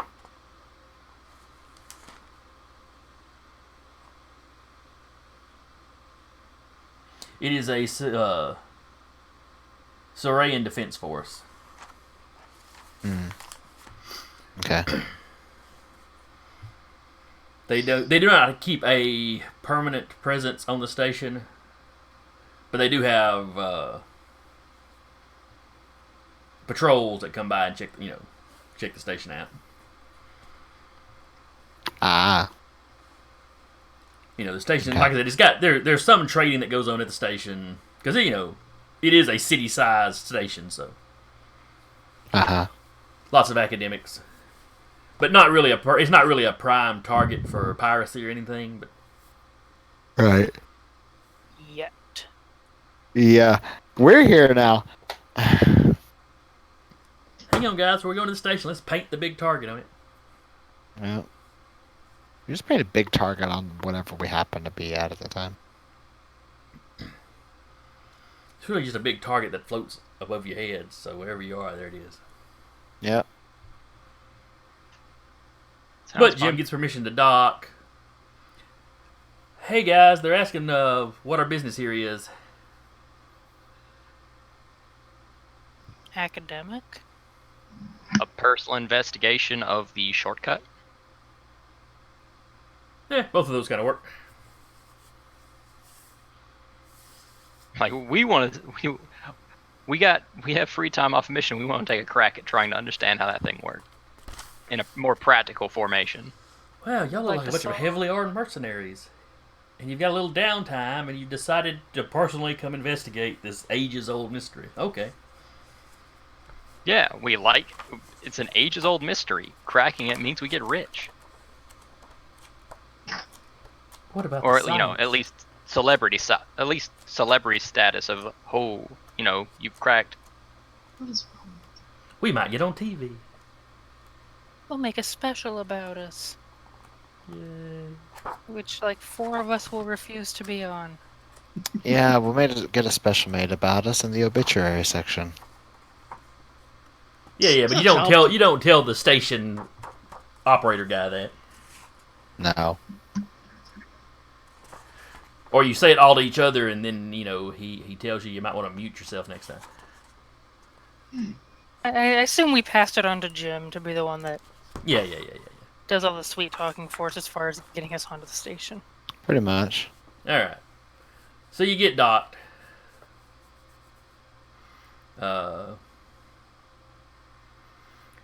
You come off the ship. There's a little greeter there. Welcome to Tanka Station.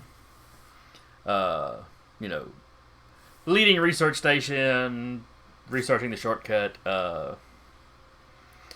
She gives you just a little spiel, hands out some flyers on, accommodations if you want to stay somewhere other than your ship, food, local eateries. You know, it takes you a second before you realize that she isn't some official that works for the station. You know, that she's clearly being paid by local businesses to, you know, greet people and, you know, here's some stuff you might want to check out. Cat's like, ooh, flyers.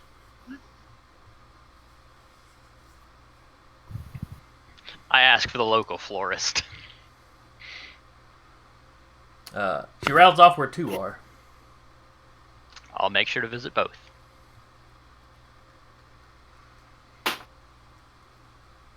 Adrian will ask where he could find any readily available information about the shortcut that the station might have.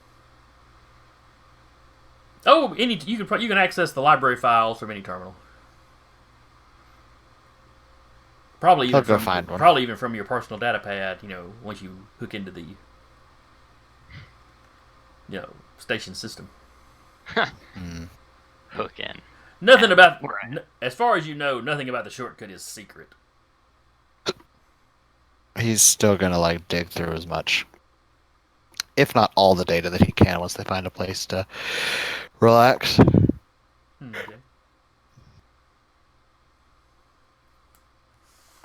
And while that happens, I'm going to be right back.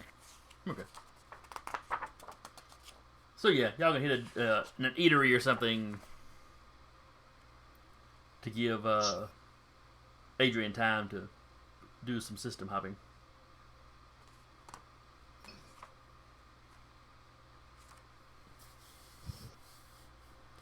The station seems to be pretty multicultural. There seems to be a fair mix of everybody here. You don't really spot any species that seems to be in a majority, particularly. They've got a buffet. Ah, sweet. Yes, y'all would have no problem finding a buffet place. Just imagine it has like all the different races' cuisines on it, just in a horrible, horrible smorgasbord. It's an I don't know why everybody you call it fusion horrible. restaurant.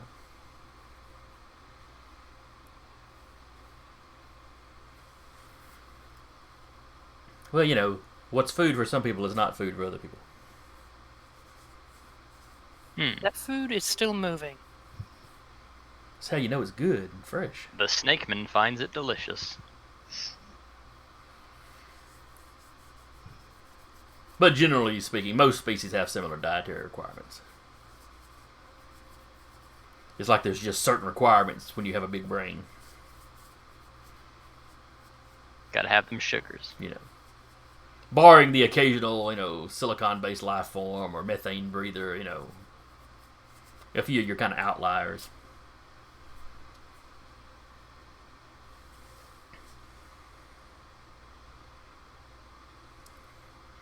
Bubba says, have you ever eaten Klingon food? Which I think they covered in one of the movies. I forget though. They did. So what is your plan of attack, so to speak? I'd assume Adrian's digging up literally everything secret and not secret about the fold. Well, one thing he will find going through their systems is there's a fair amount of systems on the station. The main system's easy to get to. But there's a lot of secure systems that have been secured by espers. Which is not unusual on bigger stations or major worlds. You know, there's no shortage of espers around. Everybody knows Cybermancer's going to hack stuff, so if you can afford it, you get protection. Y'all have mostly been dealing with out-of-the-way little spots. One reason he's been able to run so rampant. This station is a little more prepped for that sort of thing. Though the systems pertaining to, you know, the study of the shortcut, most of those systems are easy to get into. You know, like I said, you don't get the impression anybody's really trying to be secretive about it. And there, given how long the station's been here, there is not that much information.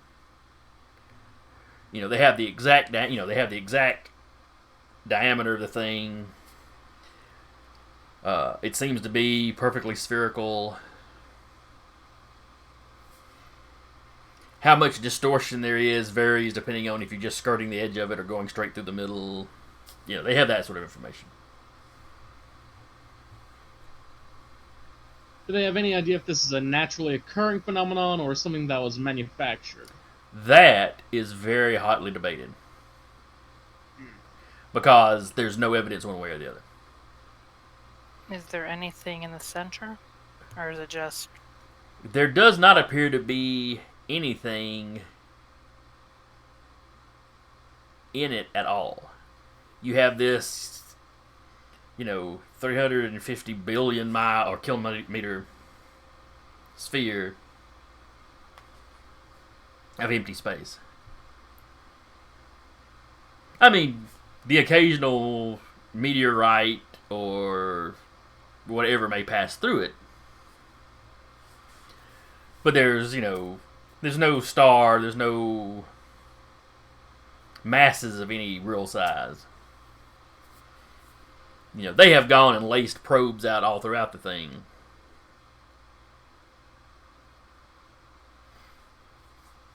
Keeping up with, making sure time isn't warped particularly. That puke is gonna be on you. They put someone in a tube and then tossed them in there for a week, pulled them back out, and he was like, yeah, it's been a week. The other guy, it's been 83 years!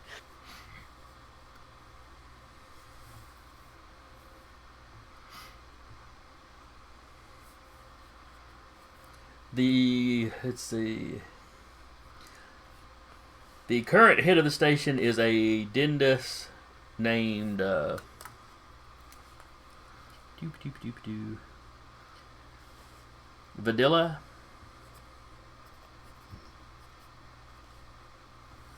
Oh yeah, I guess she needs a last name too, don't she? Gandrick.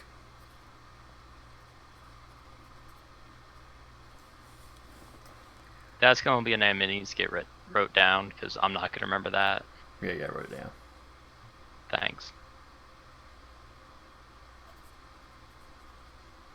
Quesadilla dander. Got it. Vidalia onion.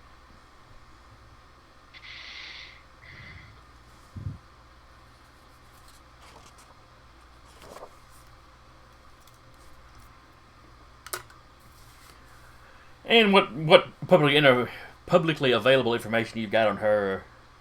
She has been living in this station for centuries. Fun.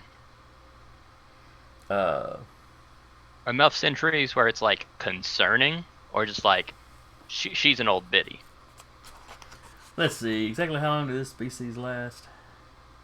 I think 350 to 450. Okay. She's not, well, centuries, technically. She's been here like 250. Alright. So she is definitely on at least just on the other side of middle-aged. Yeah. Bordering It is not unusual for her race to live that long. It's just like, you just been here. Yeah. She got tenure. Basically, she came here as an academic. Or she's just an obsessive. She still heads up a lot of research.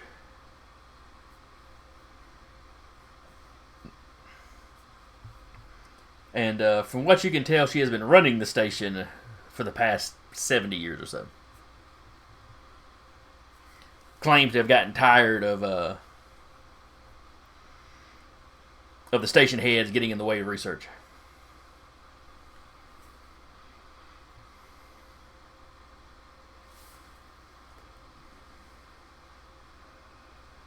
Well, it sounds like at The least video one clips you person. see her saying that, there's a smile, she's smiling when she says it, so you don't know that's how serious that comment was. At least one person to add to our list of people to see, which I think so far is just one. She's the first on the list, but that's still you adding her to the list. what sort of other people would you be looking for? I mean, there are plenty of other academics.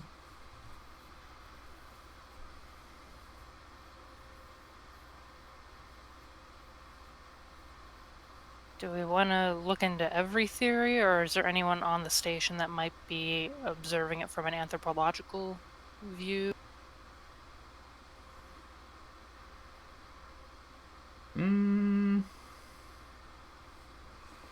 if it bends time or space-time or whatever, could at some point it have been more severe of a fold?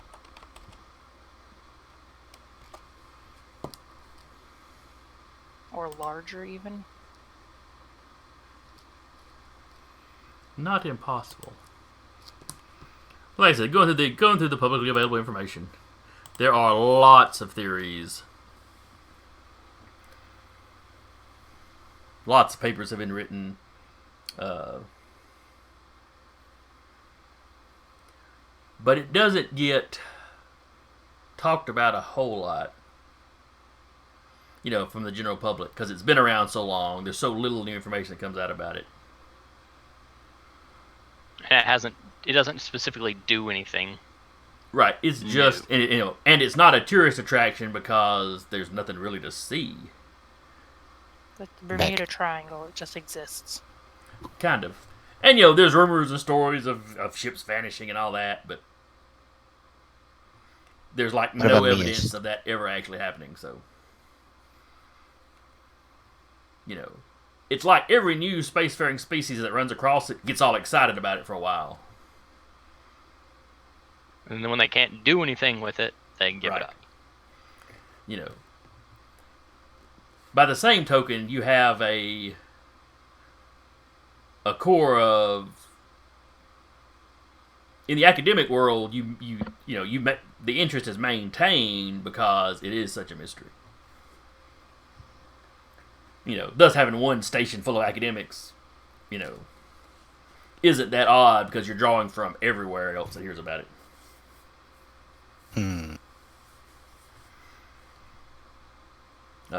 The station itself has lost track of who originally built it and how old it is.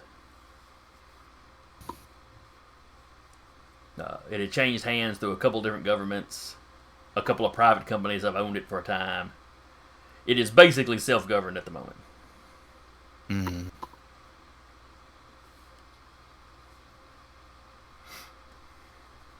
Like its own little city-state, basically.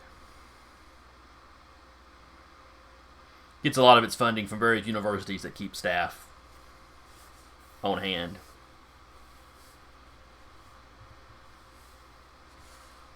Yeah. So is there anybody particular y'all want to speak to? Adrian isn't really wanting to speak to anybody. He's getting a hold of all the information that he can that's readily available, like literally making a copy of it for his own use. Okay. And then first thing he's gonna do is he's gonna start cross-referencing rumors and stuff to all the things of where people have disappeared, to the people that have supposedly disappeared that have attacked the party. And he's also gonna be looking in regards to where those coordinates are within the shortcut and trying to figure out if there's anything in particular there. The coordinates, nothing shows about the coordinates. It's just empty space at that spot. Yeah, you basically got a 350, billion kilometer sphere of empty space out here. That in and of itself is not unusual. Mm-hmm. It's just that I say that sphere of empty space, but that sphere is the area that's affected by this anomaly. Space is not warped as badly around the edges as if you go straight through. Okay. Did anything happen at those coordinates that we found in particular? Nothing you find any recording of. You have no problem copying a lot of the information. As I filled them in while you were gone, station's very old. It's been here forever. You get the name of the Dindus woman that's currently in charge. She is also an academic. She has been on the station for like 200 years or so. Okay. And been in charge of the station for the last 70. Okay. She's a long-lived species, so she's just starting to get upper middle aged to old. Mm-hmm. You do find several systems on the station that are protected by Esper powers. That is not unusual on larger stations or your bigger worlds, because there's a lot of Espers around. Everybody that knows about them knows cybermancers can hack stuff. So Yeah. Was there anyone on the station or anything being researched from an archaeological point of view? Because, I mean, we found the coordinates for it on another planet. you find no reference to anybody else showing up to talk about, cave paintings, basically. Now, you have some folks kind of like that come by with, trying to prove their pet theories about it being artificially created by some advanced species or this, that, or the other. Mm. But there's not really any group that's got like a permanent place on the station that's looking at it from that angle. And Because there's simply no evidence to back it up, to prove or disprove. And all the stuff we've gathered, is there any reference to, like, an anomaly or an event like this? You mean like the elsewhere? stuff that we got, well, like the stuff that we gathered off the planet, the initial planet. Does their research, I can words, I promise.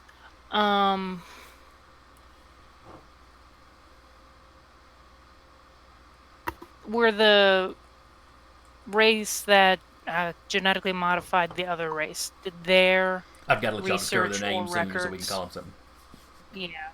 did their research discuss anything about spatial anomalies or anything like that? No. Well, As damn. as far as Adrian looking for correlation between the numerous people that you have killed and then found out had disappeared previously, none of them correlate with being around here at all. Mm. Okay. And when you research rumors of disappeared ships, yeah, it's just ghost story stuff. Right. There's no actual record of anybody disappearing in or around the shortcut. Mm.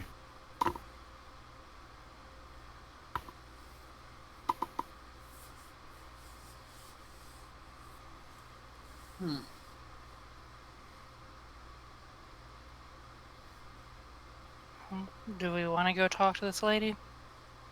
It's probably our She's only been lead given right too now. much description for us not to want to.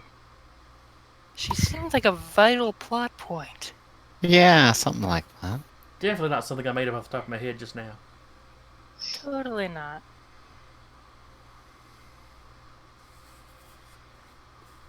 I mean, we might as well.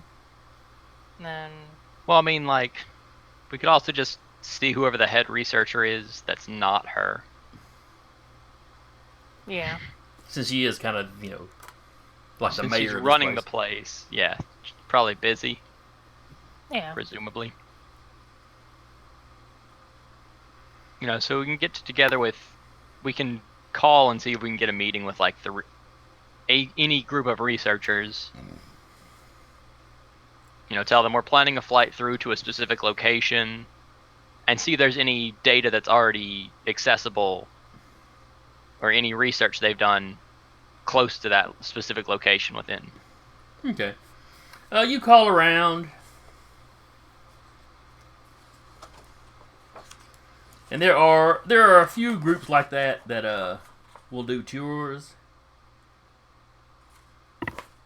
like I said, this is not a huge tourist destination, but you do have people come through, like your like your cover, like the cover you're giving. You know, they come through just kind of to look around and talk about it. So you find a group that'll do that for, a small fee. I mean, we've got our own ship that we could take to that location if Jim doesn't think it's a bad idea. As far as, Jim's like, as far as I know, the shortcut's always been harmless.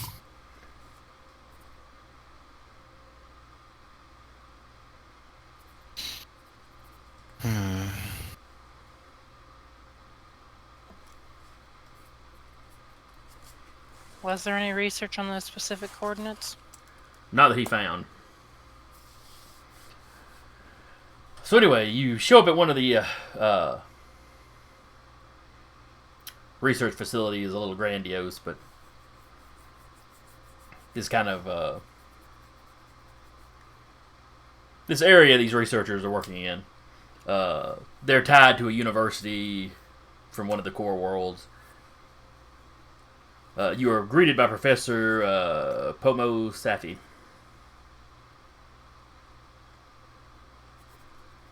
Put that down so I remember he's the professor. He is one of the Eldori, which is, the blue skin folk. Mm-hmm. He is...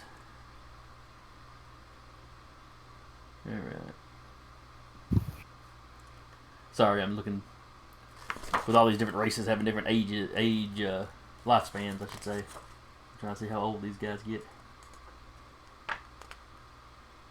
We'll find in our hearts to forgive you. Mm-hmm.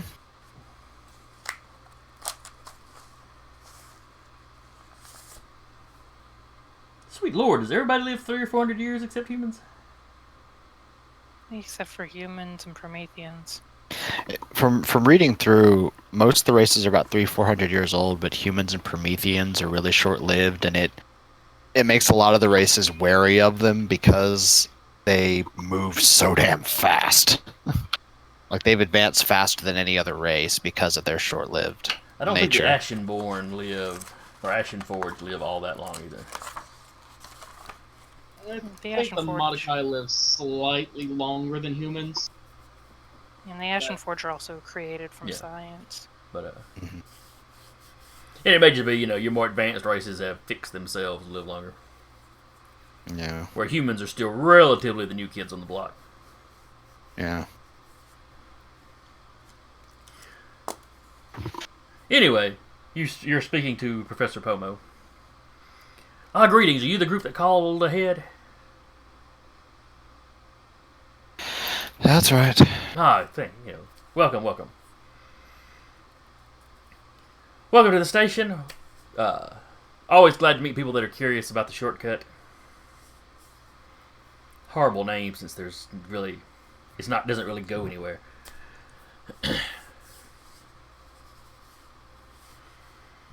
I mean, this isn't a trade route, or there's no real reason to drive through or to pilot through it. But it is the largest anomaly of its type known.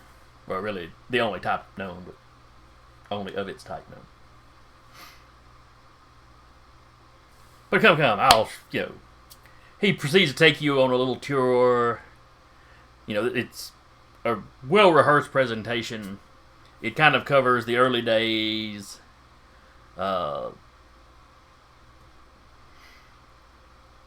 They're not entirely certain exactly when it was discovered. Like I said, they lost the records of when exactly the station was built. But basically how, it was stumbled across by accident, and the ebbs and flows of the research, and, like I said before, every new species that discovers it, gets really, really interested in it for a little while. And then they don't make any more headway than anybody else did. Interest ebbs a little bit. He goes into the different theories on, it being artificial versus it being, naturally occurring in some way. He goes into some of the really out there theories like inside out black holes, like a super dense black hole, so much so that it's folded space in around itself. He thinks that was ridiculous, but it had some popularity for a while. You know, it's a 10 or 15 minute little presentation, at which point he asks you if there's any specific questions or, you know, things you'd like to ask. He'll be happy to answer any questions you have, you know, that he can. Dan will go and ask, as far as storage, does, let's say, just food spoil at the same rate in it as out of it?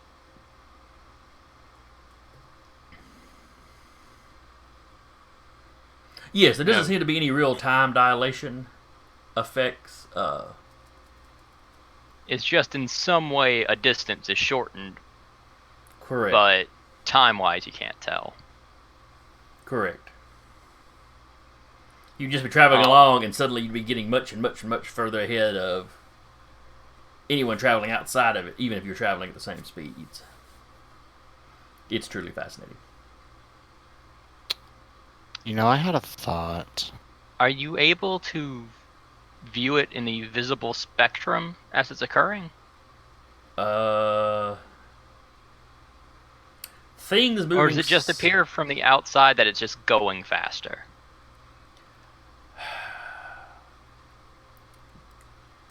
With the naked eye, ships moving through there are moving so fast with the naked eye you couldn't really see it anyway. If you move through slowly, it's much less noticeable.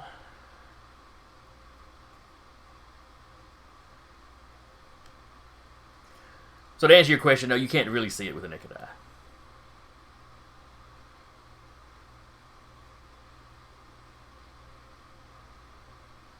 You know, by the same token, well, never mind. So you look like you had a question, Eric? Nah, he's just Adrian's just sitting there thinking, it's like, I had a thought. Maybe true, may not, might look like an idiot, but what if this was an artificially created phenomenon that is hiding something, that is taking whatever enters from one point and putting it at the other? The Kind of professor making sure it nods. hops over something. The professor nods. That has been one long-held theory. Because at 3.5 billion kilometers, that is roughly the size of a quote-unquote average solar system.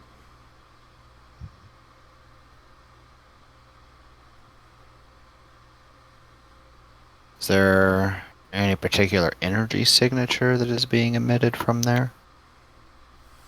Nope. Background radiation seems to be the same. You know, the only odd thing is light traveling through has that same shortening effect on distance, or speed up effect, giving the illusion that the light is actually traveling faster than light can, but it's just an illusion caused by the shortening of the distance.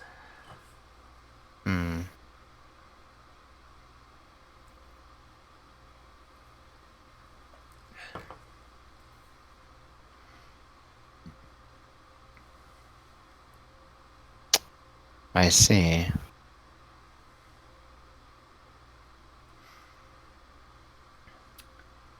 When there's a lull in the conversation, he asks you, "So, you know, what sparks your interest in the shortcut? What brings you out here?" I want to try to solve it.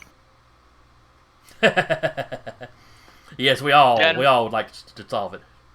Danner will perk up. While on a job, we received some information in coordinates. Those coordinates were inside this.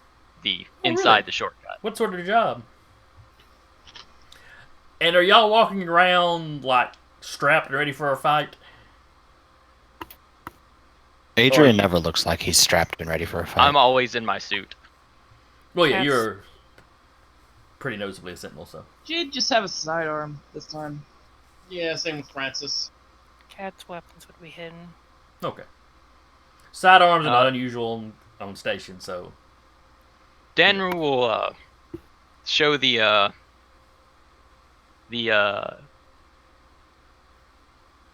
space popo report about the bandits we fought, and just be like, you know, Space Popo. The Defense Force. Yeah, the defense force. But fighting as bandits, uncovered some information from them. But it did not state that they put anything here, or if they had anything there. They just had coordinates, so we were. So Think you're they going to got- lie to him. Well, I mean, it's.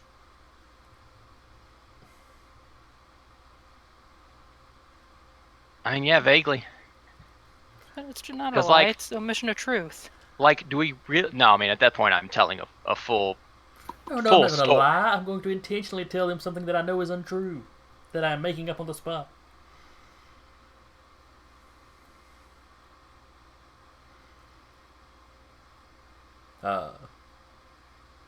Anyway, the professor's kind of like, oh, that's very interesting, but I mean, anyone could potentially, I guess, fly out there and leave something laying around. It's an awful lot of space. A cargo container or something wouldn't be noticed. Yeah. We have plenty Yeah, of a big probes thing- out there, but they only cover so much space. Yeah. A big thing with us coming to visit you and talk was to make sure we would not interrupt any research by going out to look. Well, let me check. And he pulls up a data pad. Now, as far as I know, nothing in particular is going on in that area. We do periodically fly ships through it, or fly ships out to try various experiments on the ships. But it should be perfectly alright by this station for us to go out to that location. Oh, yes, yes. Nothing in the shortcut is, banned or off limits. I mean, it would be a violation of local ordinance to go out there and mess with someone else's probes or, someone else's property.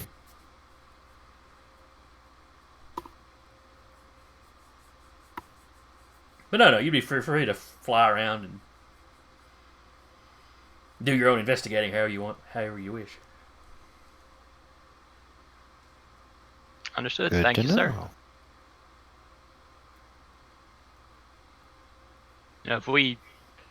If somehow that location there's a super secret research lab, we'll tell you. Oh, yes, please do. It's just we're always interested in,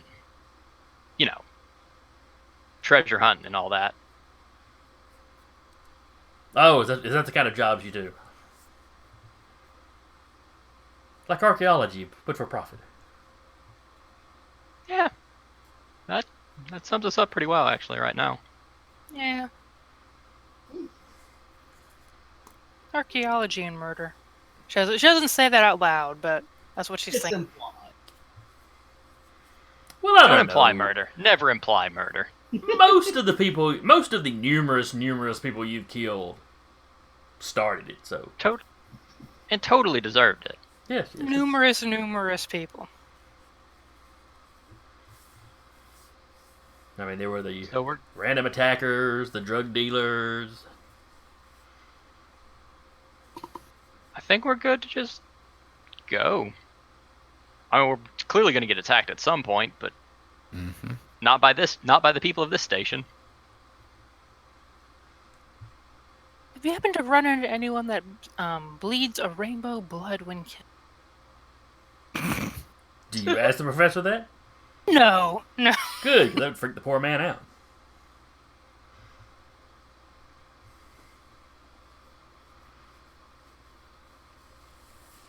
Give Has me perception checks as you leave. That can only mean good things. Perception checks always mean good things.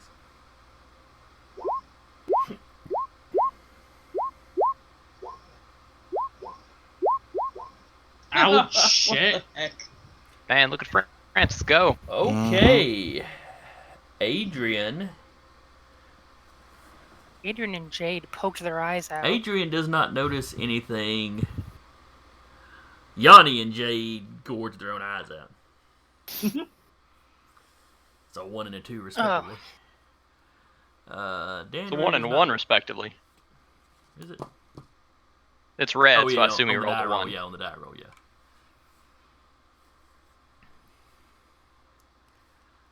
So really just Cat and Francis. You notice one of the little lab guys, he watches you when you come in and seems to kind of keep an eye on you the entire time. I mean, he doesn't follow you out when you leave or anything like that. It's just something you notice. Just something we notice. I bump Jade's hand just a little bit and bob my head vaguely in the guy's direction. But yeah, he's kind of cute, I guess. But he's got a big lizard head, so a slight bob of his head makes the nose whip around very noticeably. Cat turns and If you're into that. has arrows pointing at dude. Like, not to where dude can see the arrows pointing at him, but like Adrian can see the arrows pointing.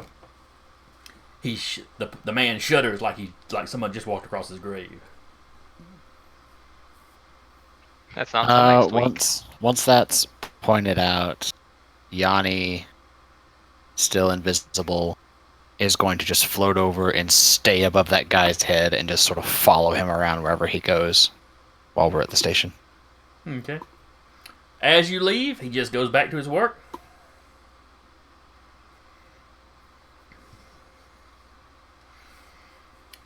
Though at one point he does pull out a data pad and send a text message to somebody. Uh-huh. And Yanni's watching that. A party matching the description you gave has been here inquiring about the shortcut. Ah!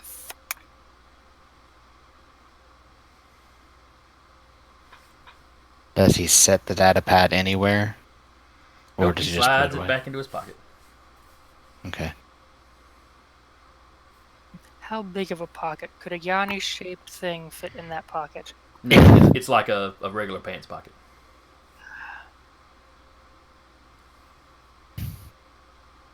Yanni's just gonna stay on him all day while we're here.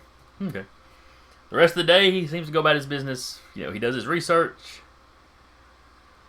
He seems to be kind of a mid-level researcher. He takes lunch. He chews the fat with his colleagues. Mm-hmm. They throw out different drinks and not help theories. him out. Let's say Yanni also might be messing with him a little bit. Like he turns around when nobody's watching. Yanni will move something just a little bit, like an inch or two.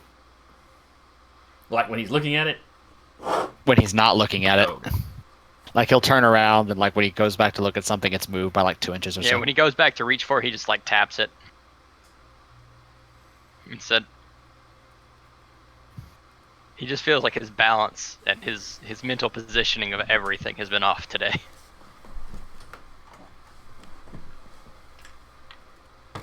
Is there anything small and shiny that Yanni could do? There are shiny tools and stuff. Yanni has a mission. Yanni is not to be distracted from being a complete a-hole to this man. Yeah, pretty much. Yeah, the guy doesn't seem to really notice. I mean, he notices that he reaches for something and then kind of looks up surprised he has to reach over further or this, that, the other, but he doesn't seem overly distressed by it or suspicious about any of it. Yeah, that's basically the extent Yanni's gonna go. Okay. So the rest of you, as you leave, where do you go? What do you do? I'm assuming Adrian would have passed on that information that the text message was sent. Once they were alone, yes. And after he's secured whatever place they happen to be at. Probably the ship, maybe.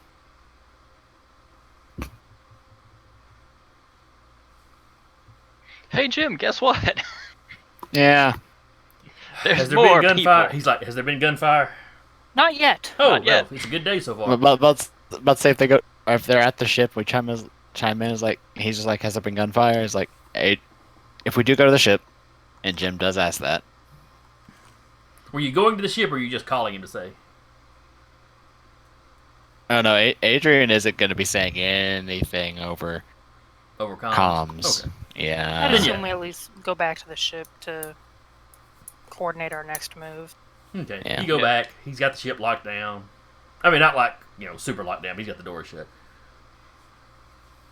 Let's keep it that way. But yeah, he does ask you, has there been gunfire? There probably will be. There Oh, hasn't man. been, but there's been secret text messages of people that were waiting for us to show up here. I'll say Adrian like literally would just tell the party that as they're in the ship though. Hmm. Yeah. I currently Can't have go anywhere How would else. they I have currently known have we were Yanni. That's a good question. Yanni is currently messing with him, Will it, shifting things 1 or 2 inches just to throw his balance off a little bit. It's going to follow him This guy's home, eventually gonna go lay down somewhere, or his And- apartment, or whatever. and when he goes to lay down somewhere or relaxes, Yanni's stealing his data pad, and it will be mine. but it's Okay. most likely, talking to Jim, it's most likely that it's just some information network where they've got someone on a bunch of, they've got one person on this station, one person on that station, waiting for this group they've identified to show up. Well, why Alright. would we be that group? No one even knew we were coming here. It's a fair point. We've already been hunted by professional mercenaries once, Yeah, but I mean, who literally said they were briefed on how to fight. They were briefed on us and were surprised we were better than they were told. but we I'm just not got surprised. the coordinates from that planet. I Unless feel like that incident was from, us being wanted in multiple places. Some of the attacks may have been from that, yes.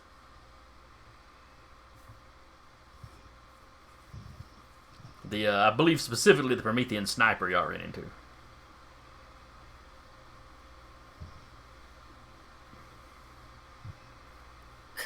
would it be impossible to call back to that planet we were at just before this and see if anyone else had come down investigating the area where the coordinates were?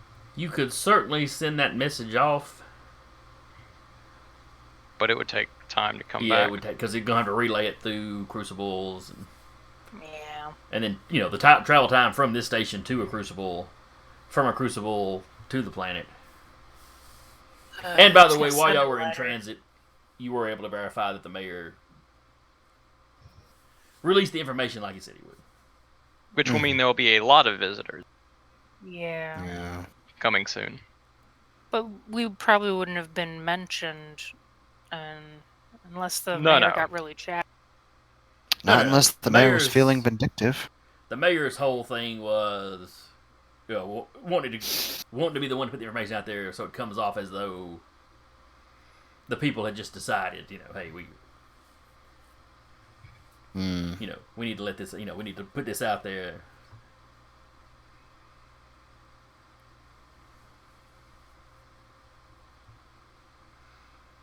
Do we want to wait to see what Yanni brings back with the data pad and then go out into the great void?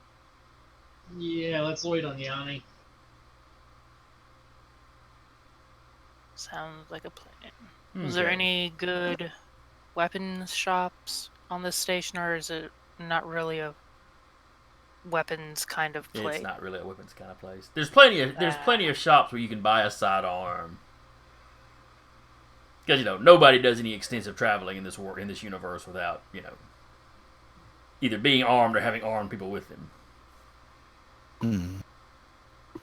Because pirates are a thing and so forth and so on. Like I said, sidearms in a station are not the least bit unusual. So Yanni watches this guy, and like I said, he does his work. He goes out to lunch with his colleagues. He chews the fat.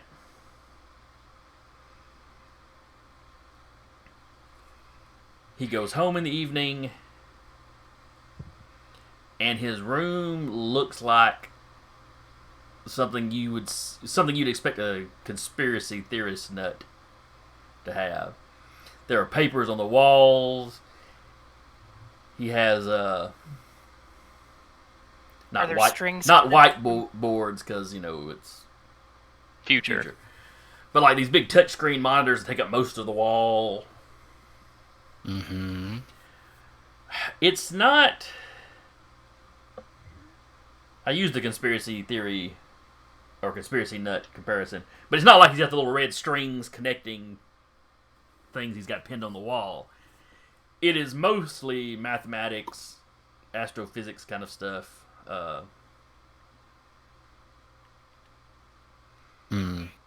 Oh, it's a bunch of math.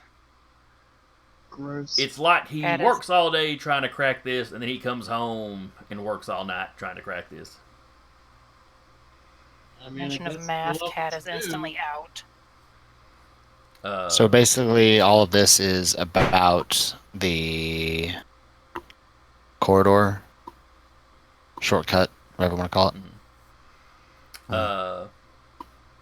the go fast pockets. Yanni does not see. There's no knickknacks. The place is not decorated. Mm-hmm. It's bookcases and it's tables.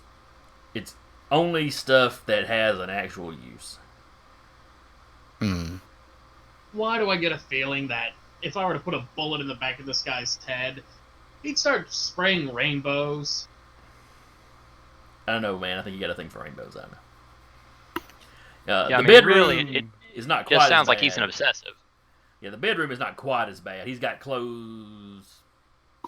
He's got a bed and a dresser. There's clothes hung up. It seems kind of orderly and neat.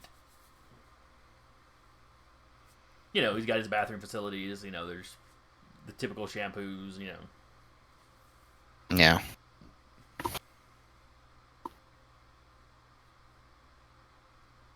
Hmm. Does he leave his data pad anywhere?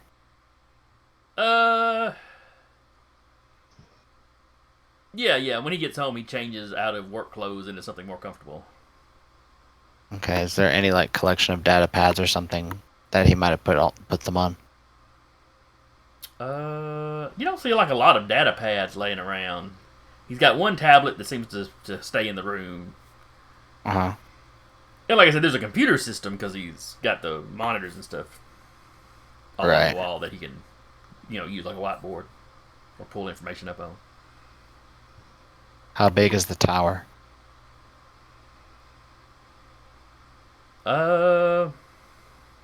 Big enough for Yanni Probably to not walk. too big, but it's built into the wall of the room. Is it less than 40 pounds? It is, but like I said, it's built into the wall of the room, so you'd have to disconnect stuff inside the wall. Hmm.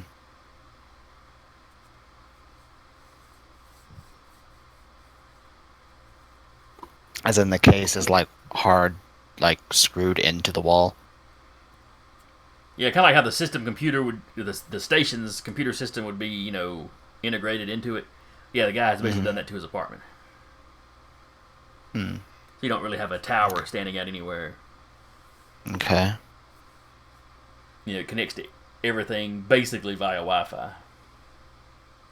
How hardwired into the wall is this tower? The wires are not plugged into it so much as they're just connected, directly to essentially the motherboard. It is a part of the room basically. Right. If you went in with tools, you could cut it out and then rig something up. Hello, room cleaning. Now, okay, my next question is, Yes, Bubba, like smart boards. how much Or smart drive. is there empty space inside this tower? Or is it completely full up with wires and There's all that? space about like you'd have space in an iPad. I mean, everything is pretty closely connected together. Okay. It is not a super you know, is not a supercomputer by any stretch of the imagination. Mm-hmm. You know, it's very, truthfully, very similar to the computers he was using, you know, at work. All right. Okay.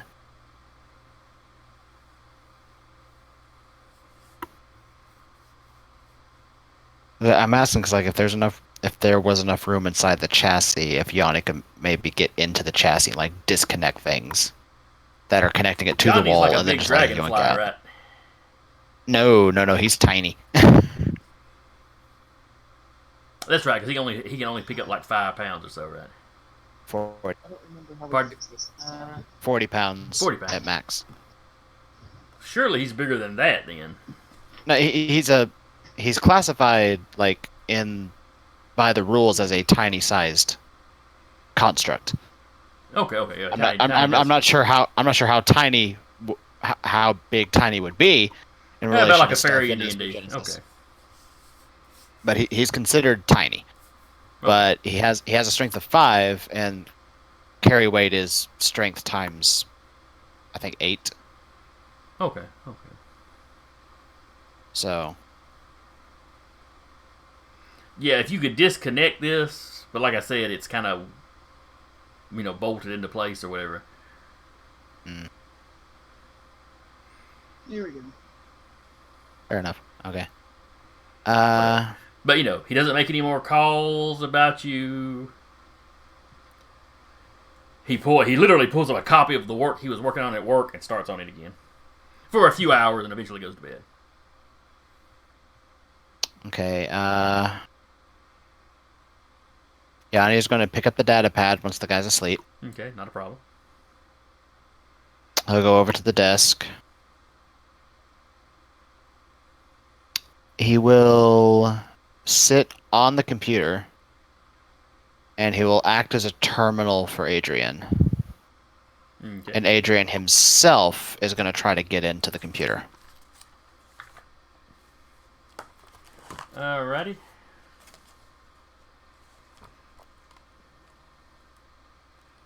Let's see here. His system. Are you using an Esper power to do this, or Yeah. just hack? He's going to activate Black Hat just in case, because it gives him advantage on hacking unfamiliar systems and lets him have the ability to get through up to second level Esper powers. Or second level Esper encryption. Now, Esper encryption. Those are individual powers. Yeah.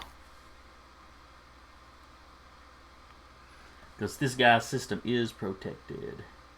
Mm-hmm. System lock, I believe, is the one I need.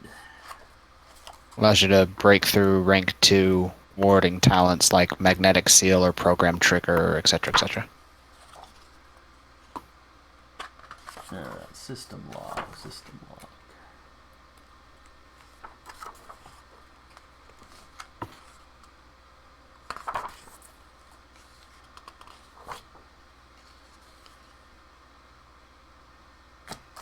Alright.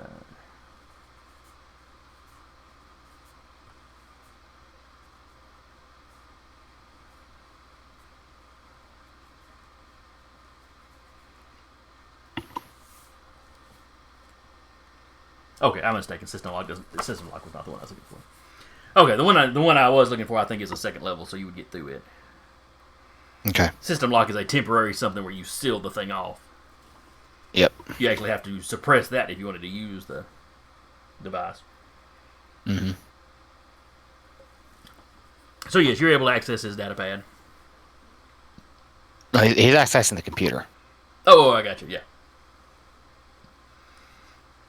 You get into the computer.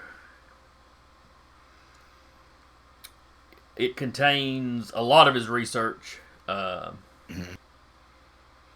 You know, you're running through all the numbers, and it's all the experiments they've been trying. And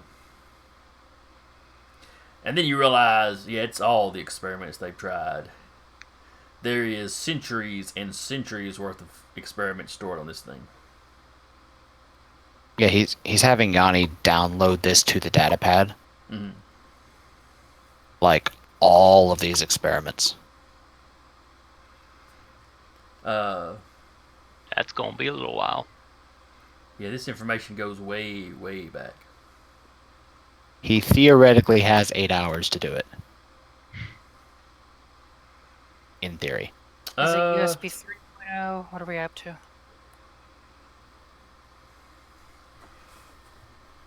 it's Thunderbolt 300. That's the connection he uses. Oh my. But you eventually get it all downloaded. Mhm. A lot of the experiments were things already publicly available. Yeah. You know, the information on it. If it takes long enough that I have to take a point of exhaustion for staying up, then I will to Yeah, maintain yeah. the concentration. But But and then I could just like sleep through the day or something like that and get my long rest that way.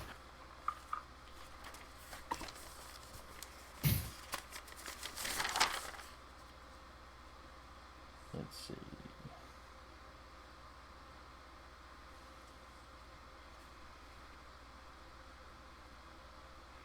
All right, now this was one of the first. There it is.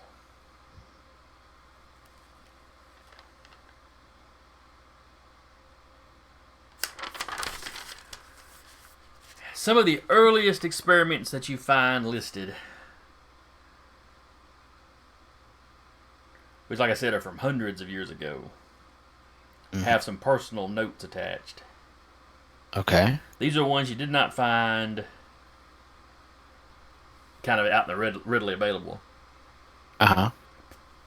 Quite possibly just based on their age. Some of these probably date back to the very early days of the station. Okay. But it's somebody's talking about the latest experiment being a failure, but he's certain with a few more years that he can get inside. It's Okay. almost like he's making a report to somebody. Huh.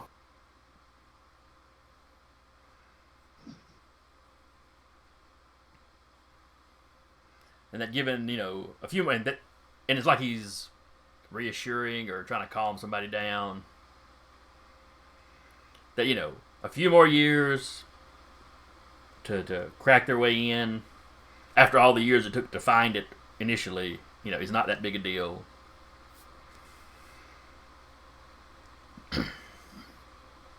And that's really all you get. I mean, it was just a little note attached to the file.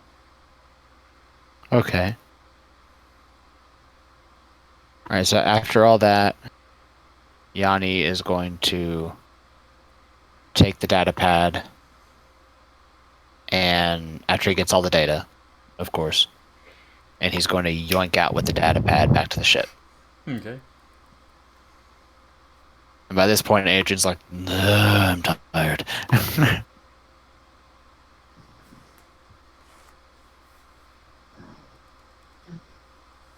And is anyone still up with him, or No, everybody else has probably crashed out. all the crashed out? Okay, We're selfish like that. that's fine. We Agent's set gonna- the coffee timer. Yeah, Adrian's gonna walk over to Dandrew's door, and dunk, as he just like falls into the door. Daniel will get up, shield in hand. Oh, hey, Adrian. What's wrong? Have about 700-800 years of research by one guy. Enjoy. I'm gonna assume you mean... Alright. Well, he had all that on his computer. You don't know where he got it all from. Right now, he's too tired to care. We happen to get who he sent the text to? That's somewhere on that data pad. Yeah, I'll figure it. or actually His room looked actually like a no, giant. he wouldn't. Because it wasn't the email he had. It was the Yeah. report, and this was just a note attached to the report. So yeah, no indication of who he would have sent it to. Yeah. He's just like, as I got a little distracted because that dude's room looked like a giant conspiracy theory office, and he had a big ass computer bolted into the goddamn wall. That's And not it that took unusual in a stationary ship. it took what time is it? It probably took you 7 Morning. hours. Okay, so it took me about 6-7 hours of nonstop concentration through my little drone friend, as Yanni is like probably nicked something from Dander's room and is floating off with it. Um, Congratulations, you stole dirt. he's probably like, yay, dirt! My And it's bonsai like, tree, no. it's like Get a probably gonna dirt. probably gonna like move the tree somewhere where it thinks. Um, and like, yeah, that's. I'm tired. I need All right. sleep. I've been up all Danner damn night Danner will doing pick this. Adrian up. Let's get you to bed. I'm flying. Okay. He's just gone. Adrian just wants Danny Danru to tuck him in. Read him a story. He like literally like Daniel got probably about 5 feet before Adrian was already just like out like a light. The rest of the night passes uneventfully. Fairly early in the morning, though, the comms in all your rooms come on. You hear Jim's voice. Guys, you might want to get down here. We What knew did it was who coming. do this time? Station police want to talk to you. Cat just glares in the direction of wherever Adrian's room is on this ship. Yay. He said what now? What do they need us for? Yeah, Adrian, you've only had about 2 hours of sleep at this point. Yeah, someone might have woken him up, probably at the intercom. They just say they want to talk to you about some stolen property. I don't know. I mean, it's not like it's the SWAT team has shown up or anything. It's a couple of officers. It's a couple of officers and this like pissed off looking dude. Adrian has a copy of this stuff in his head by now. He tells Yanni to pick up the data pad, make them both invisible, and he'll phase through the ship and fly off back to this wherever this dude's house is, just to get the evidence out of the ship. Hmm. And then he's gonna The go back to shiny hack. and he's gonna go back to sleep. Danner will go talk to the. Danner will go on the communicator. Does anyone other than me feel like going and speaking with the police? Cat comes along. I'm about to say, Thank you, probably at Kat. that point, Daniel will spot Yanni pick up the thing, pick the data pad, both of them just vanish.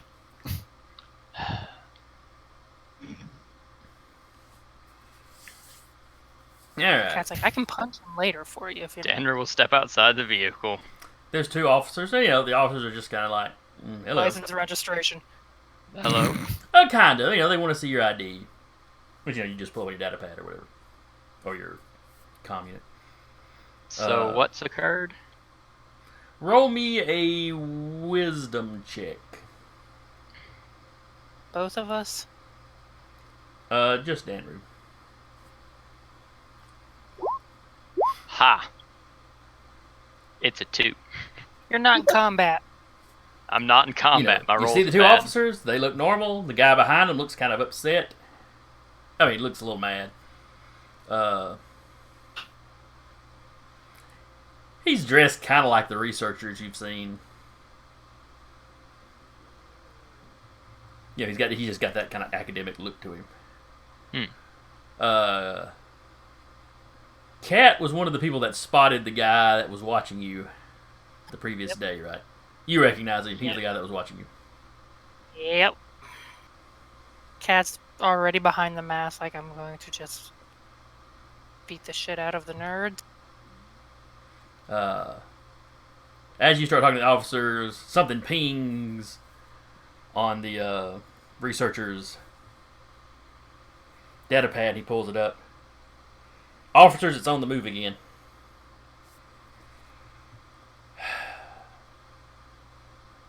All right, Is let us something know the where it matter, winds up going. officers?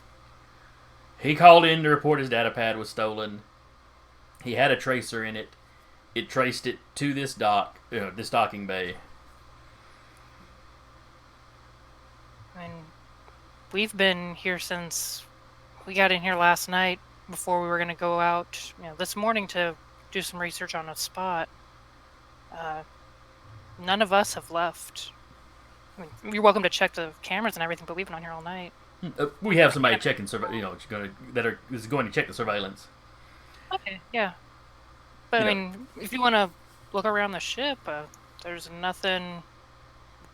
We don't have anything on the ship that we shouldn't have. Well, not lying. Apparently, he's saying the data pad is on the move. So, Okay. I mean, I hope you find it. the little researcher guy's like, drones. They're probably carrying it around with drones. One of the officers like, we'll check the cameras. It'd be a stealth drone. Uh-huh. I know Hull, one of our guys, builds drones, but I don't think any of them can go stealth. And the police proceed to, ask you general questions, The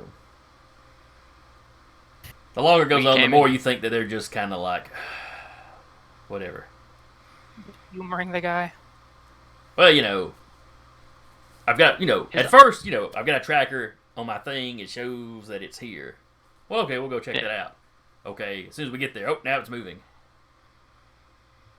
And he's talking about invisible drones. Which is tech they know exists, but all of this is still essentially the dude's cell phone. Yeah, it's like, they stole my cell phone with a stealth drone. Was it a high-end cell phone? It was okay. It was a couple years old. Screen was a little cracked. The funny thing is Yanni actually technically isn't a drone. That's the funny part. What is he exactly then? He's a protean. What is a protean? I will have to dig through the book a little bit more, but I was thinking that was just some sort of kind of specialized drone. But is it a little more of a self-aware? Whole stuff are drones. One of the things, because Johnny does have a little more personality, where Hull's drones just do jobs. Yeah, they're just weapons or tools. It says, create a bonded companion, an extension of yourself that is semi-intelligent. And instead of being a drone, it's considered a protean or a netherent. Okay. I'll have to. I'm gonna dig. It's almost like it would be an artificial animal, but like a high intelligence. Kinda. Because it's basically like a familiar or animal companion kind of correlation. Okay. It's basically some sentient creature that takes the form of a drone. Mm-hmm. But it is not a drone in technicality. Yeah, but its intelligence is kind of spawned out of your own mind. Mm-hmm. So to the police it's an extension of himself. But to the police officers, yeah, it's a drone. You can tell them it's a hinky, super fancy one, but ultimately they're still going to go, okay, it's a drone. Yeah. But if someone asks him, do you own a drone, he can technically say no. And they can't get him for false reports or perjury or anything. Okay. Yeah. One of the officers, since you invited him on the ship, one of the officers comes on and has a little look around, but Did they go into Adrian's room at all? They would probably open the door and glance in, but they don't do a thorough search. Two guys. He asked you just a couple of questions. Did you go anywhere last night? Yada yada yada. I was in here for the most part. This Ripple stuff was real interesting, and it kind of stayed up way longer than I should have researching it. Yeah, there's a lot to read on that. Mm-hmm. I pretty much got a copy of everything that you all have available, and I just started reading and forgot to stop. He's like, yeah, I got a brother that's like that. Kind of My an egghead. condolences. I mean, no offense. I'm the same way, so I can very cheerfully say my condolences. They check out Hull. They look a little closer in Hull's workroom. But, most of his drones are pretty run-of-the-mill, as far as the style of tech. So Nothing that outside the screams ship. stealth tech. So outside the ship, the two cops went in, right? Yes, So Did the nerdy come in? it's just he did not. us and the nerd outside. Mm-hmm. Danru will look him in the eyes, go. So why'd you send a secret text message about us to somebody? Why are you spying on me? Why are you spying on us? You came to my place of business. It's a research station. You're a There's a lot of research people that come station. here. Well, he meant the specific office, his office or whatever. Oh, I'm sorry. I didn't realize that the office was private.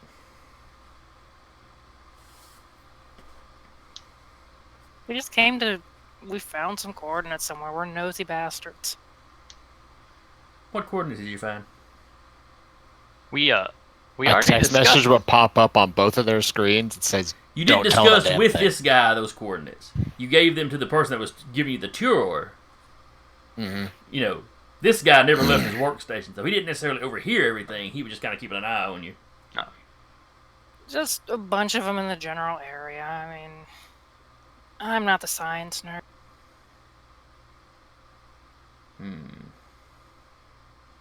I mean, look at me. Do I look like the science nerd? Perhaps I could speak to your nerd. If he would share these coordinates, perhaps I could forget about this little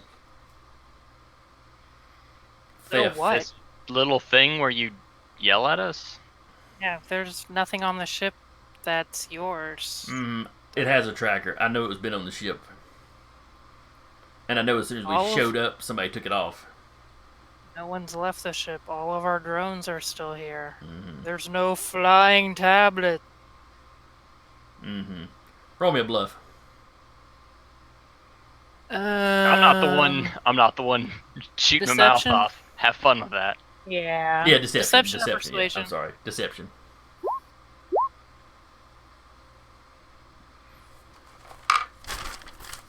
Technically, none of our drones left it. She would know enough about Yanni to know it's not a drone.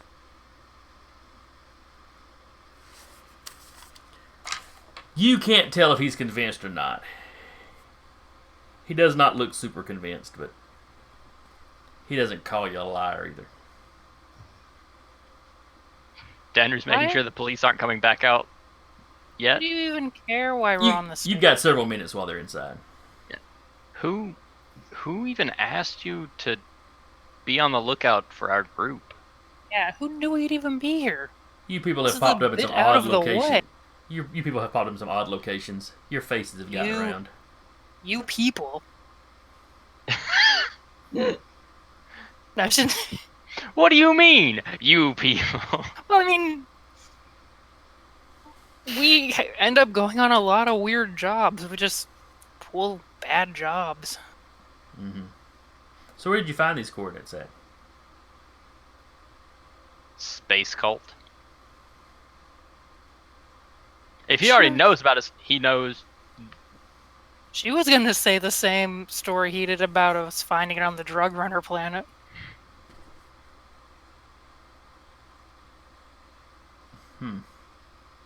That seems unlikely. Space cult, yeah.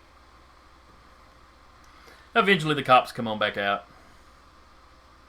And they tell you, we didn't find anything. We had our little scanner, but nothing pinged from your tracker.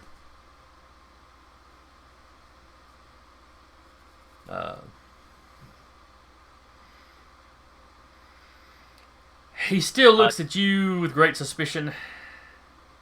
But he tells the officers, well, he thanks the officers for doing what they could. Although he's still convinced that, they were responsible for, taking his property. But Danner will ask the officers real quick. Now, we had plans later today to travel into the shortcut for a drive. Are we still perfectly okay to be doing that? he's like, yes, Or sir, do we need there's to stay around for... it's a stolen cell phone, man. Or comm unit. Y'all would be in trouble if we had found it. But yeah, there's no charges actually being pressed. Understood. Where did Yanni But take this- his data pad? Well, after hearing this, Adrian is going to tell Yanni to find somebody that looks particularly obnoxious and or bitchy that is carrying a purse to phase into it and leave it in there. You're a monster. Yeah, this is the worst thing he's ever done. Sure. Sure enough, he now does we're that. conveniencing Somebody innocent. that's already out walking around. So if he keeps checking it, it'll just be moving all over the place. Yeah, pretty much. Like the best thing Adrian came up with his tired mind is send this man on the longest wild goose chase he can think of, so he can go back to sleep. Is basically it. Bastard woke me up. Make him pay. Yeah, more or less. All right. So later this day, you're going to head out into the shortcut. Probably after letting Adrian get a little bit more sleep. Now they get back Probably. on the ship. Cat's opening the door and like winging a shoe at him. That's what? It's not even a shoe she wears. She has sets just for throwing. Gotcha. Aerodynamic ones. She's like, what? What? You stole from another nerd, and you didn't expect anything to be on it. Did you check it for anything, or did you just bring it on the ship? Yeah, I checked it. Did he have another one? It had a tracking device on it, dumbass. Oh, Yeah. lovely. But after 7 hours of downloading information on it, he didn't think to check that once he took it out of the room. Fucking. So anyway, we're going to wrap here because it's just after 9. Wait, what do you mean rookie? You don't need to be experienced in that. Dan was looking at Cat. It's a turn of phrase. Sure it is. I mean, he's done other stuff and not been this stupid. You've been here when he's done other stupid stuff. You That's not the- try downloading and sifting through between 700 to 800 years of research, staying awake for just about a day straight with absolutely no sleep, trying to make sure you get it all done and correct, and then bringing it back. I'm making a checklist next time. Top of checklist. After downloading, check document for any traps or tracking devices. Which is why I've planted it on somebody else. Can I go back to sleep now? Just like walks off. Yes, you may, Adrian. Thank Dan you. good night. Dan will close the door. Wouldn't it be the morning? Alright, so we wrap here for the evening. Next week, into the shortcut. Into the space folds. Before we take off, since I showed the ship map again, take a second to hype zerohour.com, www.the0-hr.com. They do these maps that you get in printed form. They come with miniatures of the ship. So there's the roustabout. Or the Clydesdale, I think is the model of the ship. And they were real nice about letting me use their maps in the game, so I like to hype them every now and then. I want to thank everybody on Twitch that showed up to watch. Hope you enjoyed it. Thank my players for putting up with me again. Gladly, as always. And again, we had Sarah playing Kat, Taylor playing Danru, Eric playing Adrian, Anna playing Jade, and Zach playing Francis. Let's see. Is there anything else we needed to go into? Well, not for this game. Tomorrow night for the Wednesday night showcase, we are starting a few weeks of an Icons game that I'll be running. Tomorrow we are doing character creation. And then it'll be 5 or 6 weeks probably of the story. I have no idea what the story is going to be yet. I've got, well, I say no idea, 2 or 3 ideas. I'm going to wait and see what the guys come up with. I'm kind of looking forward to it. We're using the random character creation, so that tends to be fun when you get oddball combinations, and then with everybody there, everybody can throw ideals back and forth to come up with something coherent. Some of the guys in this game have played that kind of thing with me before. And then Thursday, Maddie has her Curse of Strahd, where I think they're finally in Barovia. And then Foundation's wrapped up, so Monday I don't know what they're planning to do.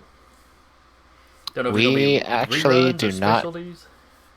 We're going to be doing reruns of Foundations of Adalar until the 8th of July when we're going to be starting our new campaign. Okay. Has Heath released any information on the new campaign? Not yet. Yeah. From what I remember, we're going to be having a session 0 that's going to be open only to patrons. So, hey, if you want to see our world building character creation process for our new game on Mondays, totally become a patron for Direberry Venturing Company, and you will be able to see session 0. All right. So, like I said, tune in tomorrow for the Icons game, and if superheroes aren't your thing, but sci-fi is, meet us back here in a week, and we'll carry on with our Espergenesis campaign. See y'all later. Yep. See you.